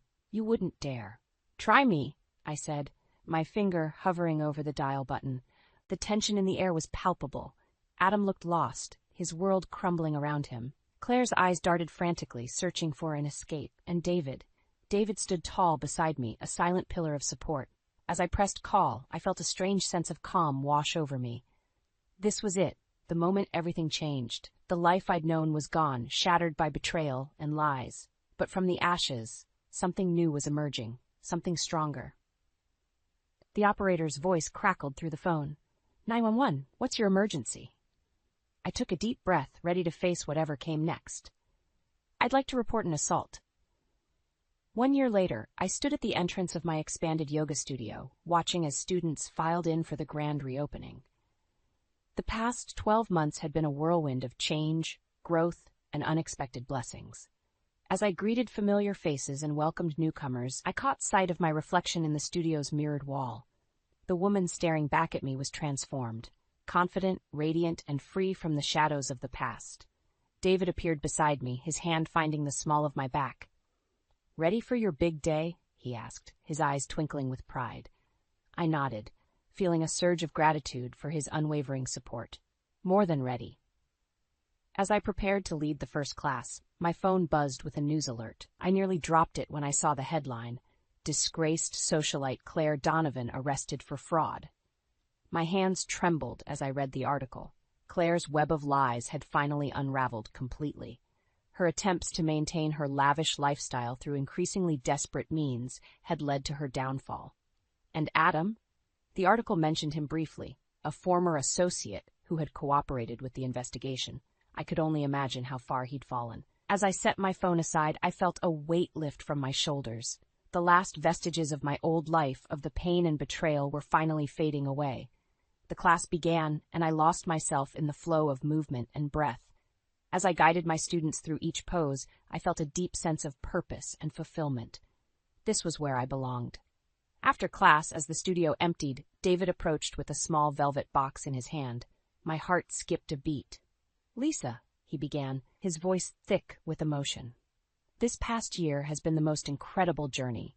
You've shown me what true strength and resilience look like. I can't imagine my life without you." He dropped to one knee, opening the box to reveal a stunning sapphire ring. "Will you marry me?" Tears welled in my eyes as I nodded, too overwhelmed to speak. As David slipped the ring onto my finger, I marveled at how life had come full circle. Later that evening, as David and I celebrated with a quiet dinner at home, my phone rang. It was Adam. I hesitated, then answered. "Hello?" "Lisa." His voice was ragged, barely recognizable. I saw the news about Claire. I wanted to apologize for everything." I closed my eyes, letting his words wash over me. "Thank you, Adam. I hope you find peace." As I hung up, I felt the last piece of the puzzle fall into place. I turned to David, who was watching me with concern. "Everything okay?" he asked. I smiled, feeling a sense of completion I'd never experienced before. "Everything is perfect." That night, as I lay in bed next to David, I reflected on the journey that had brought me here. The pain of betrayal, the fire of revenge, the joy of rediscovery, all of it had shaped me into the woman I was today. Claire had thought she was destroying my life, but in reality, she had set me free, free to find my true strength, to build a life on my own terms, and to love without fear or doubt.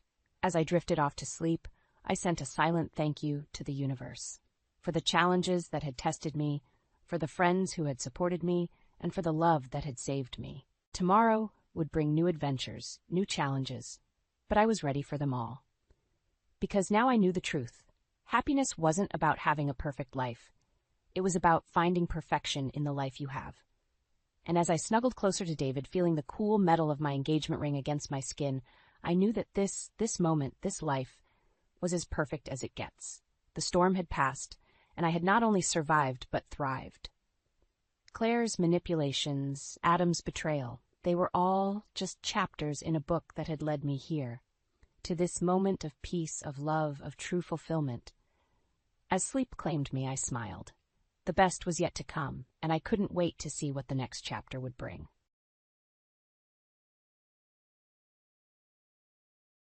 The train ticket fell from Paul's jacket pocket like a death sentence. I stood frozen in our bedroom, staring at the innocuous slip of paper that threatened to unravel my entire world. Chicago, next Friday, the day of Ellen's high school graduation. My hands trembled as I picked it up, my mind racing. There had to be an explanation. Paul couldn't. Susan? You home?" His voice echoed from downstairs, startling me out of my daze. I quickly shoved the ticket into my pocket. "Up here," I called back, trying to keep my voice steady. Paul appeared in the doorway, his smile faltering as he took in my expression. "Everything okay?" I forced a smile. "Just tired. How was work?" He shrugged, loosening his tie. "Same old, meetings, deadlines, you know how it is." I nodded, my throat tight. "Ellen called earlier. She's staying at Jess's to work on their science project." "Again?" Paul frowned. "She's been spending a lot of time there lately." "She's 15, Paul. It's normal." He grunted, heading for the shower. As the water started running, I pulled out the ticket again, studying it. Round trip, first class. My stomach churned.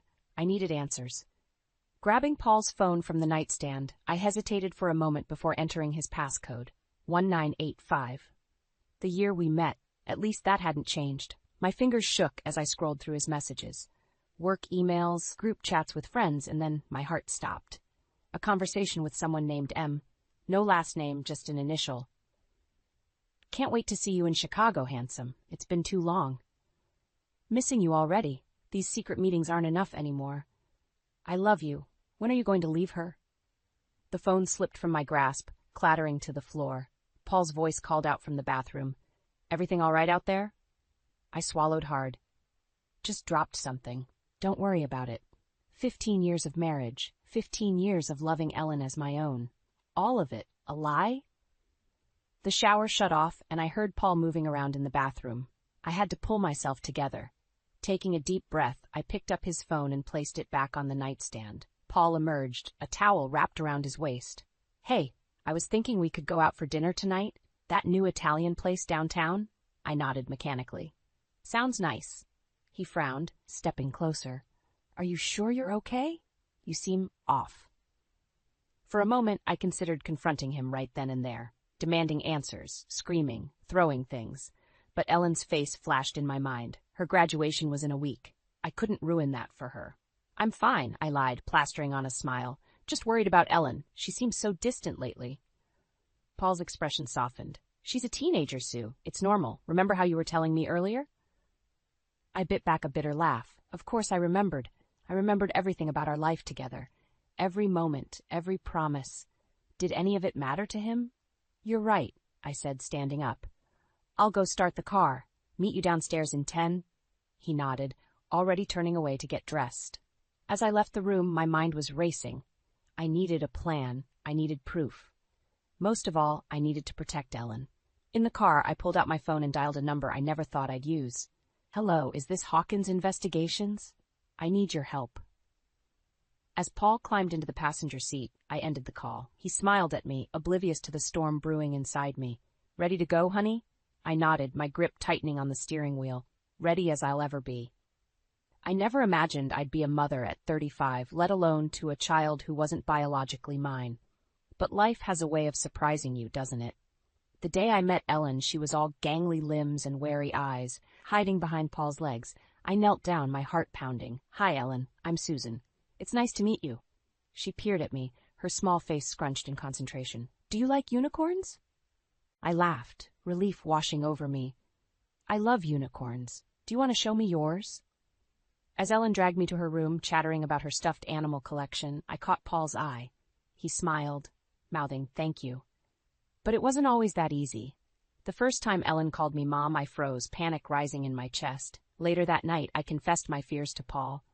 "What if I'm not good enough?" I whispered, tears threatening to spill. "What if I mess her up?" Paul pulled me close, his voice steady. "You're already an amazing mother, Sue. Ellen adores you." "But what if?" He cut me off with a kiss. "No what ifs. We're in this together, remember?" I nodded, clinging to his words like a lifeline. Together, always. Now, as I sat in the parking lot of Hawkins Investigations, that memory felt like a knife twisting in my gut. Together. What a joke. The door opened, and a gruff-looking man approached my car. "Mrs. Thompson?" I nodded, stepping out. "Mr. Hawkins?" He grunted in affirmation. "Got your message. Infidelity case, right?" I flinched at the bluntness. "Yes, I need proof." "Always do in these cases. Come on in. We'll talk details." Inside his cluttered office, I perched on the edge of a worn leather chair, feeling like I was in a bad noir film. Hawkins settled behind his desk, pulling out a notepad. Tell me everything you know. I took a deep breath, recounting the train ticket, the text messages, Paul's recent late nights at the office. With each word, the reality of my situation sank in deeper. Hawkins nodded, scribbling notes. Classic signs. Don't worry, Mrs. Thompson, we'll get you the evidence you need. As I left his office, my phone buzzed. A text from Ellen. Mom, can we talk when you get home? It's important. My heart raced. Did she know? Had she noticed something off with Paul, too? I rushed home, finding Ellen pacing in the living room. She looked up as I entered, her eyes red-rimmed. Honey, what's wrong? She hesitated, then blurted out, I think Dad's cheating on you. The world tilted on its axis. I stumbled to the couch, sinking down. What makes you say that? Ellen sat beside me, her voice trembling. I overheard him on the phone last night. He was talking about meeting someone in Chicago, and he said he loved her. I pulled her close, my mind reeling. Oh, sweetheart, I'm so sorry you had to hear that. She looked up at me, her eyes wide. You knew? I nodded, my throat tight. I just found out yesterday. I was trying to figure out how to tell you. Ellen's face crumpled, and she buried her head in my shoulder, sobbing. I held her, my own tears falling silently. After a while, she pulled back, wiping her eyes. What are we going to do? The question hung in the air, heavy with implications. What were we going to do? How could we salvage our family from this betrayal? Before I could answer, the front door opened. Paul's voice called out, I'm home. Where is everyone? Ellen and I locked eyes, panic mirrored in our expressions. In that moment, I made a decision. No more secrets, no more lies. We're in here, I called back, my voice steadier than I felt. We need to talk. As Paul's footsteps approached, I squeezed Ellen's hand. Whatever happened next, we'd face it together. Mother and daughter, united against the storm. The tension in the room was thick enough to cut with a knife as Paul entered. His easy smile faltered when he saw our faces. What's going on? He asked, his eyes darting between Ellen and me. I took a deep breath. Paul, we need to talk about Chicago. The color drained from his face. What about Chicago?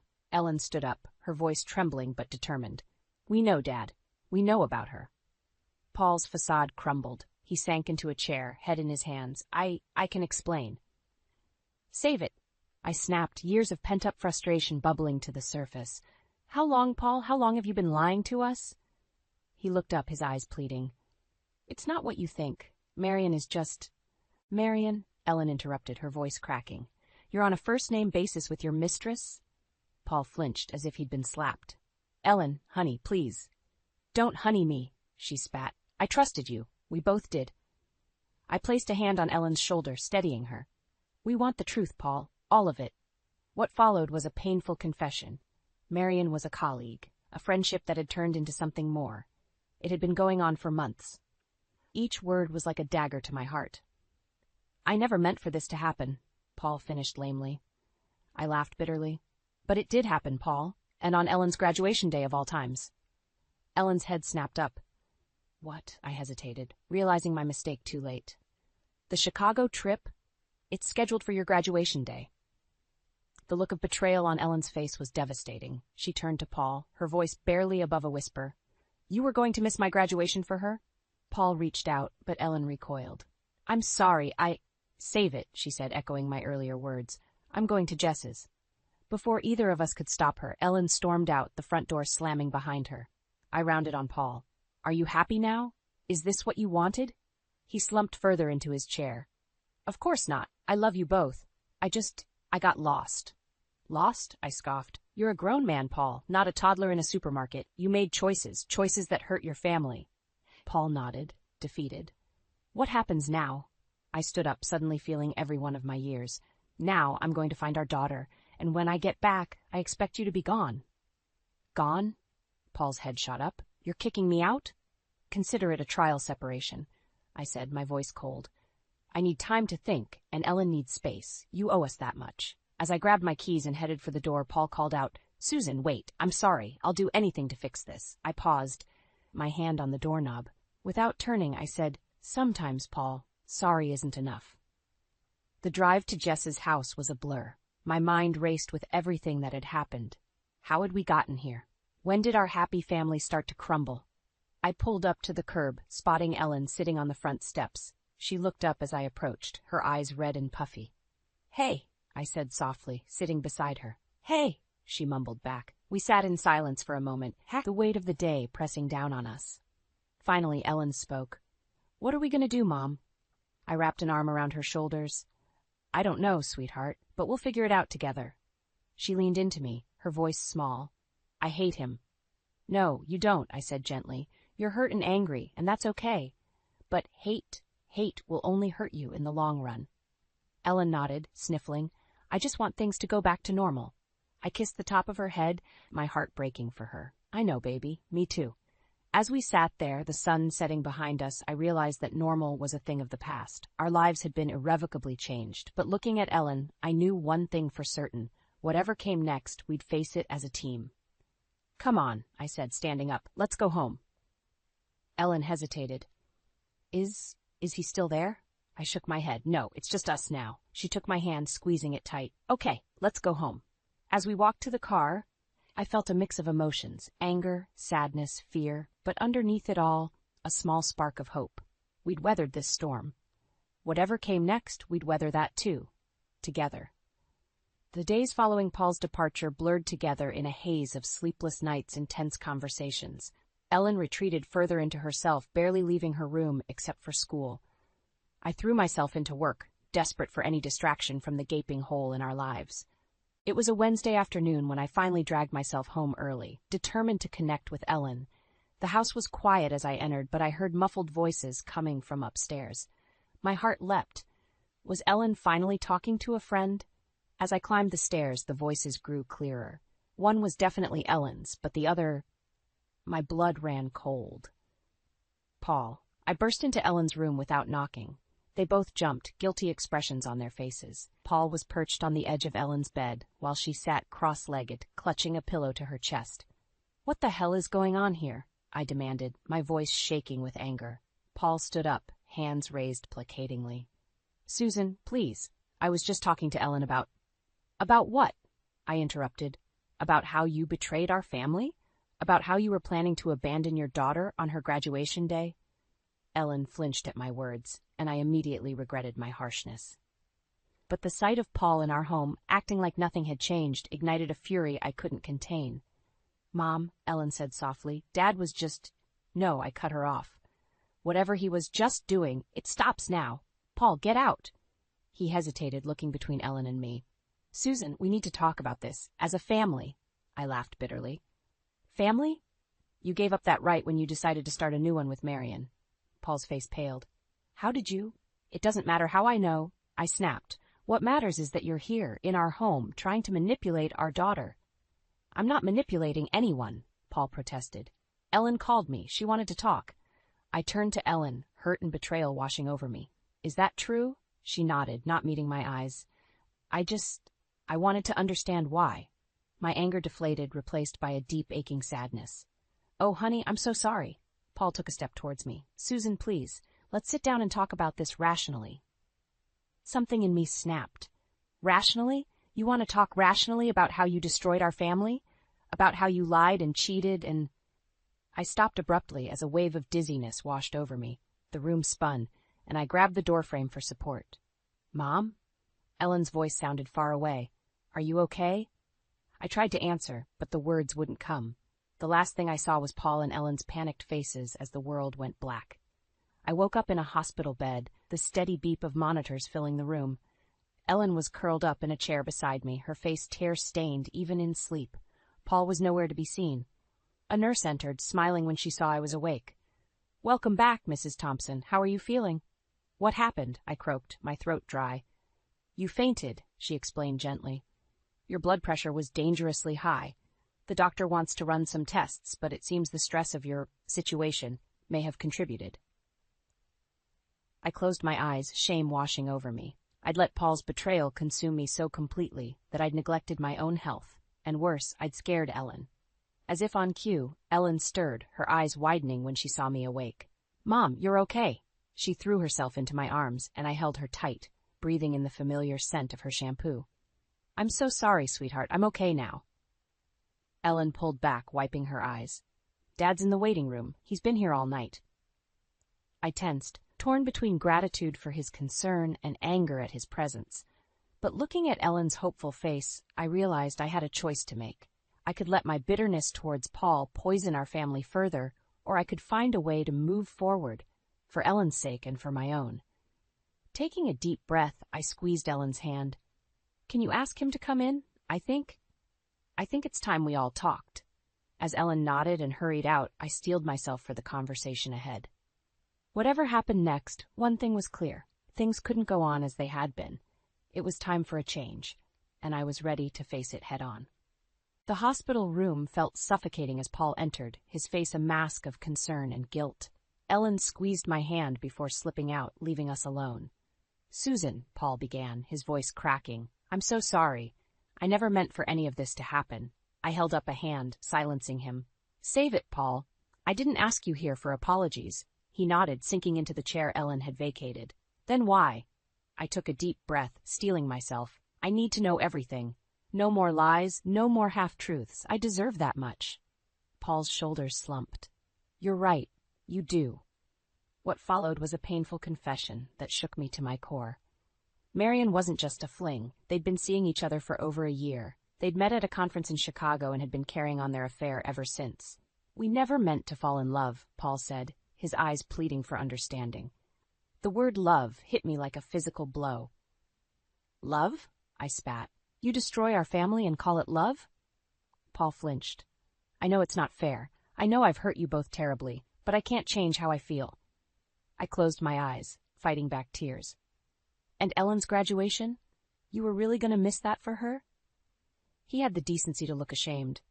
I wasn't thinking straight. Marion had surprised me with tickets to a show in Chicago. I didn't realize the dates conflicted until later. "And you chose her," I said flatly. Paul nodded, unable to meet my gaze. "I'm sorry." We sat in silence for a moment, the weight of his betrayal hanging heavy between us. Finally, I spoke. "I want a divorce." He nodded again, unsurprised.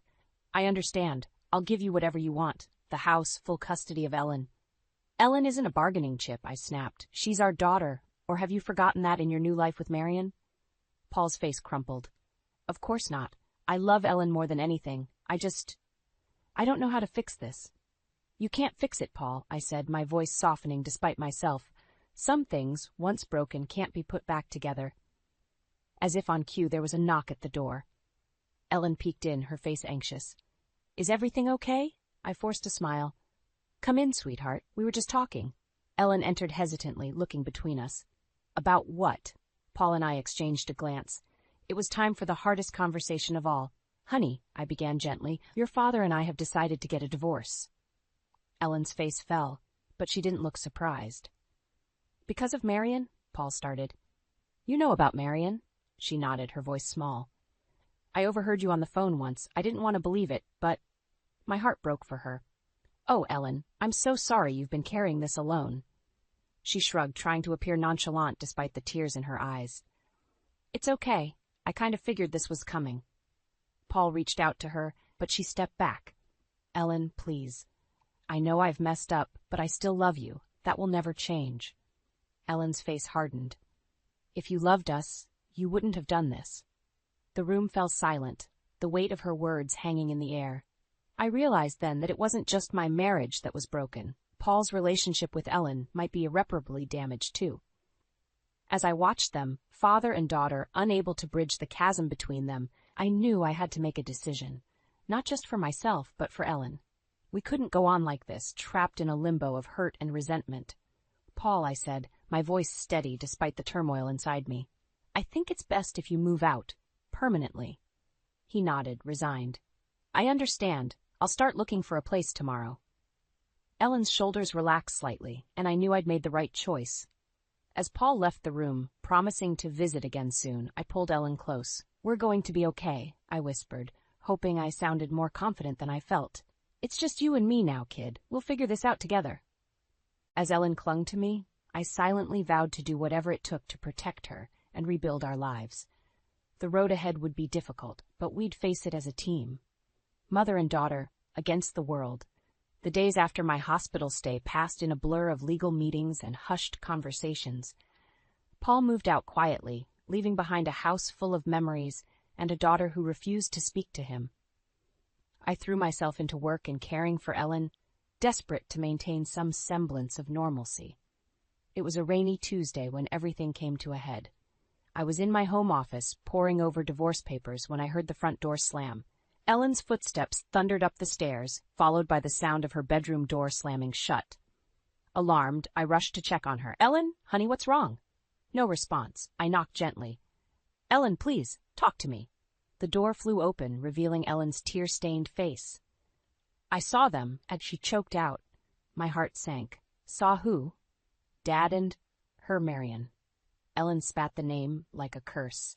"They were at the mall, holding hands, laughing like nothing was wrong. I felt like I'd been punched in the gut. Oh, sweetheart, I'm so sorry." Ellen's face crumpled. "How could he do this to us, Mom? How could he just replace us?" I pulled her into a tight hug, my own tears threatening to fall. "I don't know, baby. I wish I had answers for you." We stood there for a long moment, by clinging to each other. Finally, Ellen pulled away, wiping her eyes. "I need to tell you something." The seriousness in her voice made me pause. "What is it?" She took a deep breath. "I've known about Dad's affair for a while, longer than I let on." I felt the floor shift beneath me. "What? How long?" "A few months," Ellen admitted eyes. "I found some texts on his phone. I didn't know how to tell you.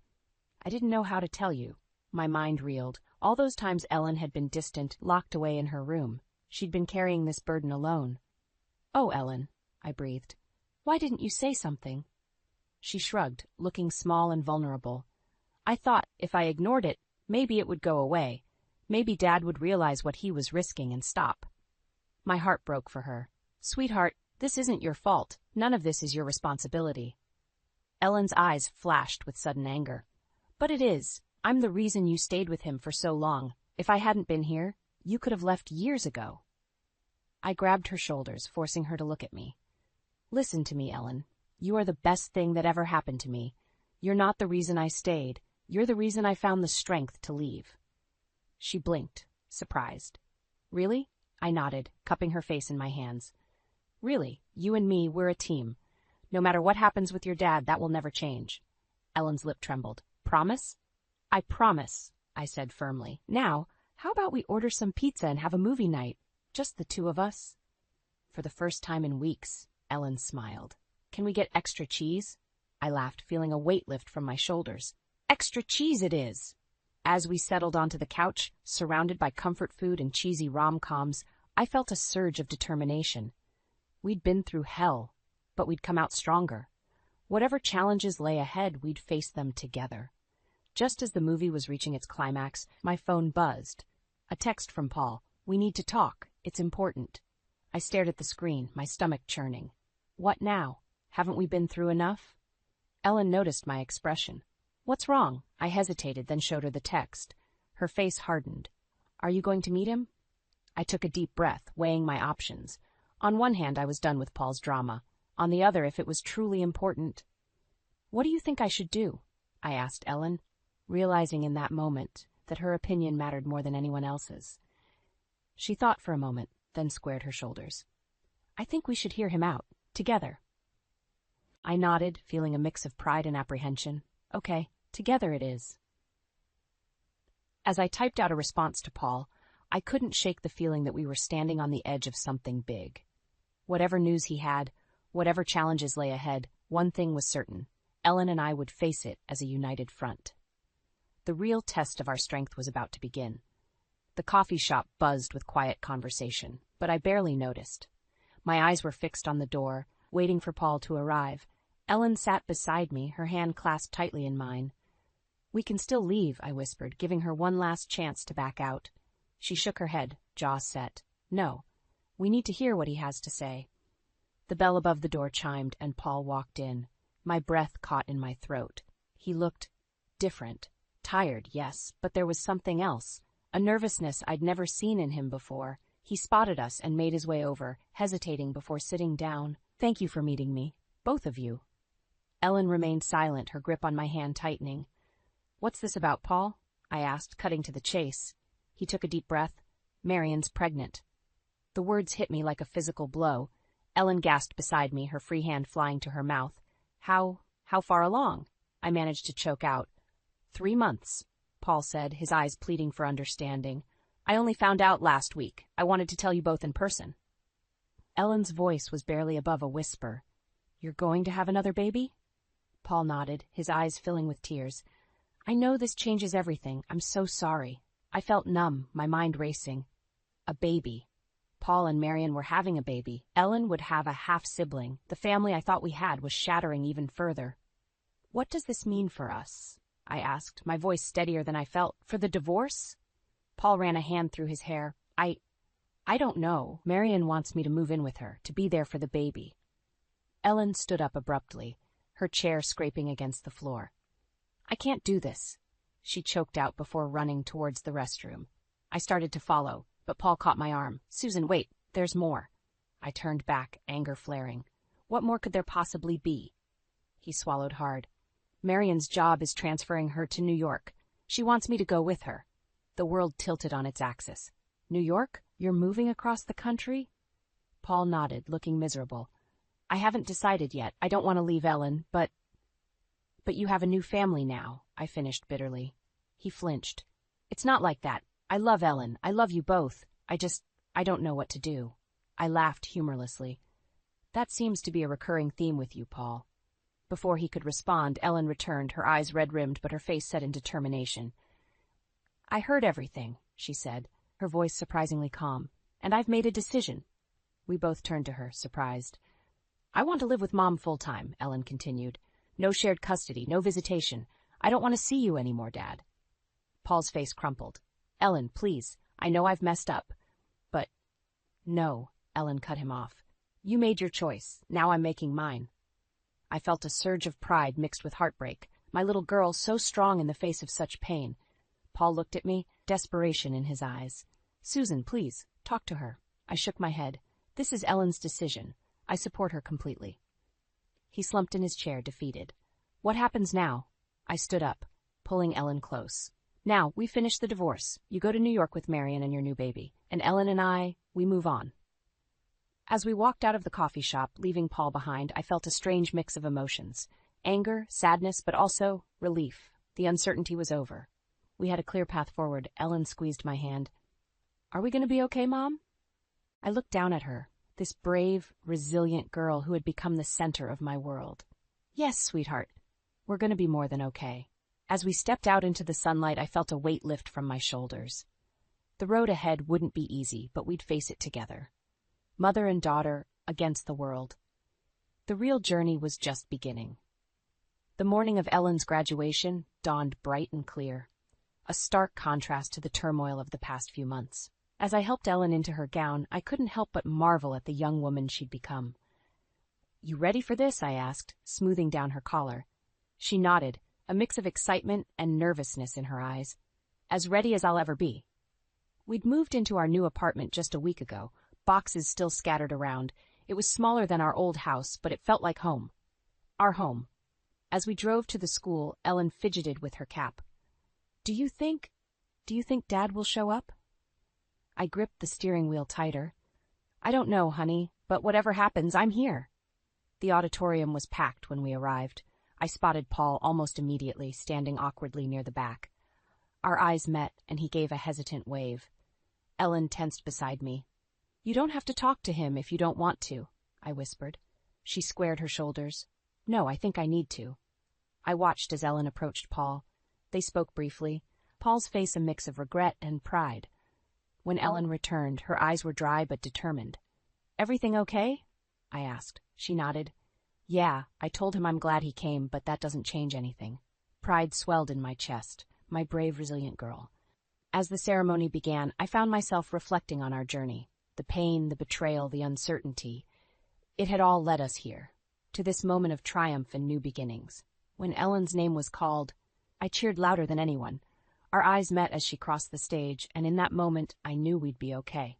After the ceremony, we were swept up in a whirlwind of photos and congratulations. Paul approached cautiously, Marion hovering in the background. Congratulations, Ellen, he said softly. I'm so proud of you. Ellen's smile was polite but distant. Thanks, Dad. An awkward silence fell. Finally, Paul cleared his throat. We're, heading to New York next week. I was hoping maybe we could have dinner before we go? Ellen glanced at me, then back at her father. I don't think that's a good idea. Maybe someday, but not now. Paul nodded, disappointment and understanding warring on his face. I understand. Take care of each other, okay? As he walked away, I pulled Ellen close. You okay? She took a deep breath. Yeah, I think I am. That night, as we celebrated with takeout and ice cream in our new apartment, Ellen turned to me with a serious expression. Mom, I want you to know something, she said. I don't regret choosing you. Not for a second. Tears pricked my eyes. Oh, sweetheart, I don't regret choosing you either. She smiled, a hint of mischief in her eyes. Good, because you're stuck with me now. We laughed, the sound filling our small living room. It wasn't perfect. There were still boxes to unpack, wounds to heal, a future to figure out. But we were together, and that was what mattered. As I tucked Ellen into bed that night, a ritual she claimed she was too old for but secretly loved, I felt a sense of peace wash over me. Mom? Ellen's voice was sleepy. Do you think we'll be okay? I smoothed her hair back, remembering all we'd been through. The betrayal, the heartache, the difficult choices, but also the love, the resilience, the unbreakable bond between us. Yeah, baby, I said softly. We're going to be more than okay. As I closed her door, I caught sight of myself in the hallway mirror. The woman staring back at me was different from the one who had discovered Paul's betrayal all those months ago. Stronger, wiser, ready to face whatever came next. I smiled at my reflection, feeling a sense of hope I hadn't experienced in years. Our story wasn't over. In many ways, it was just beginning. But whatever challenges lay ahead, I knew one thing for certain. Ellen and I would face them together. Mother and daughter against the world. And that was all we needed.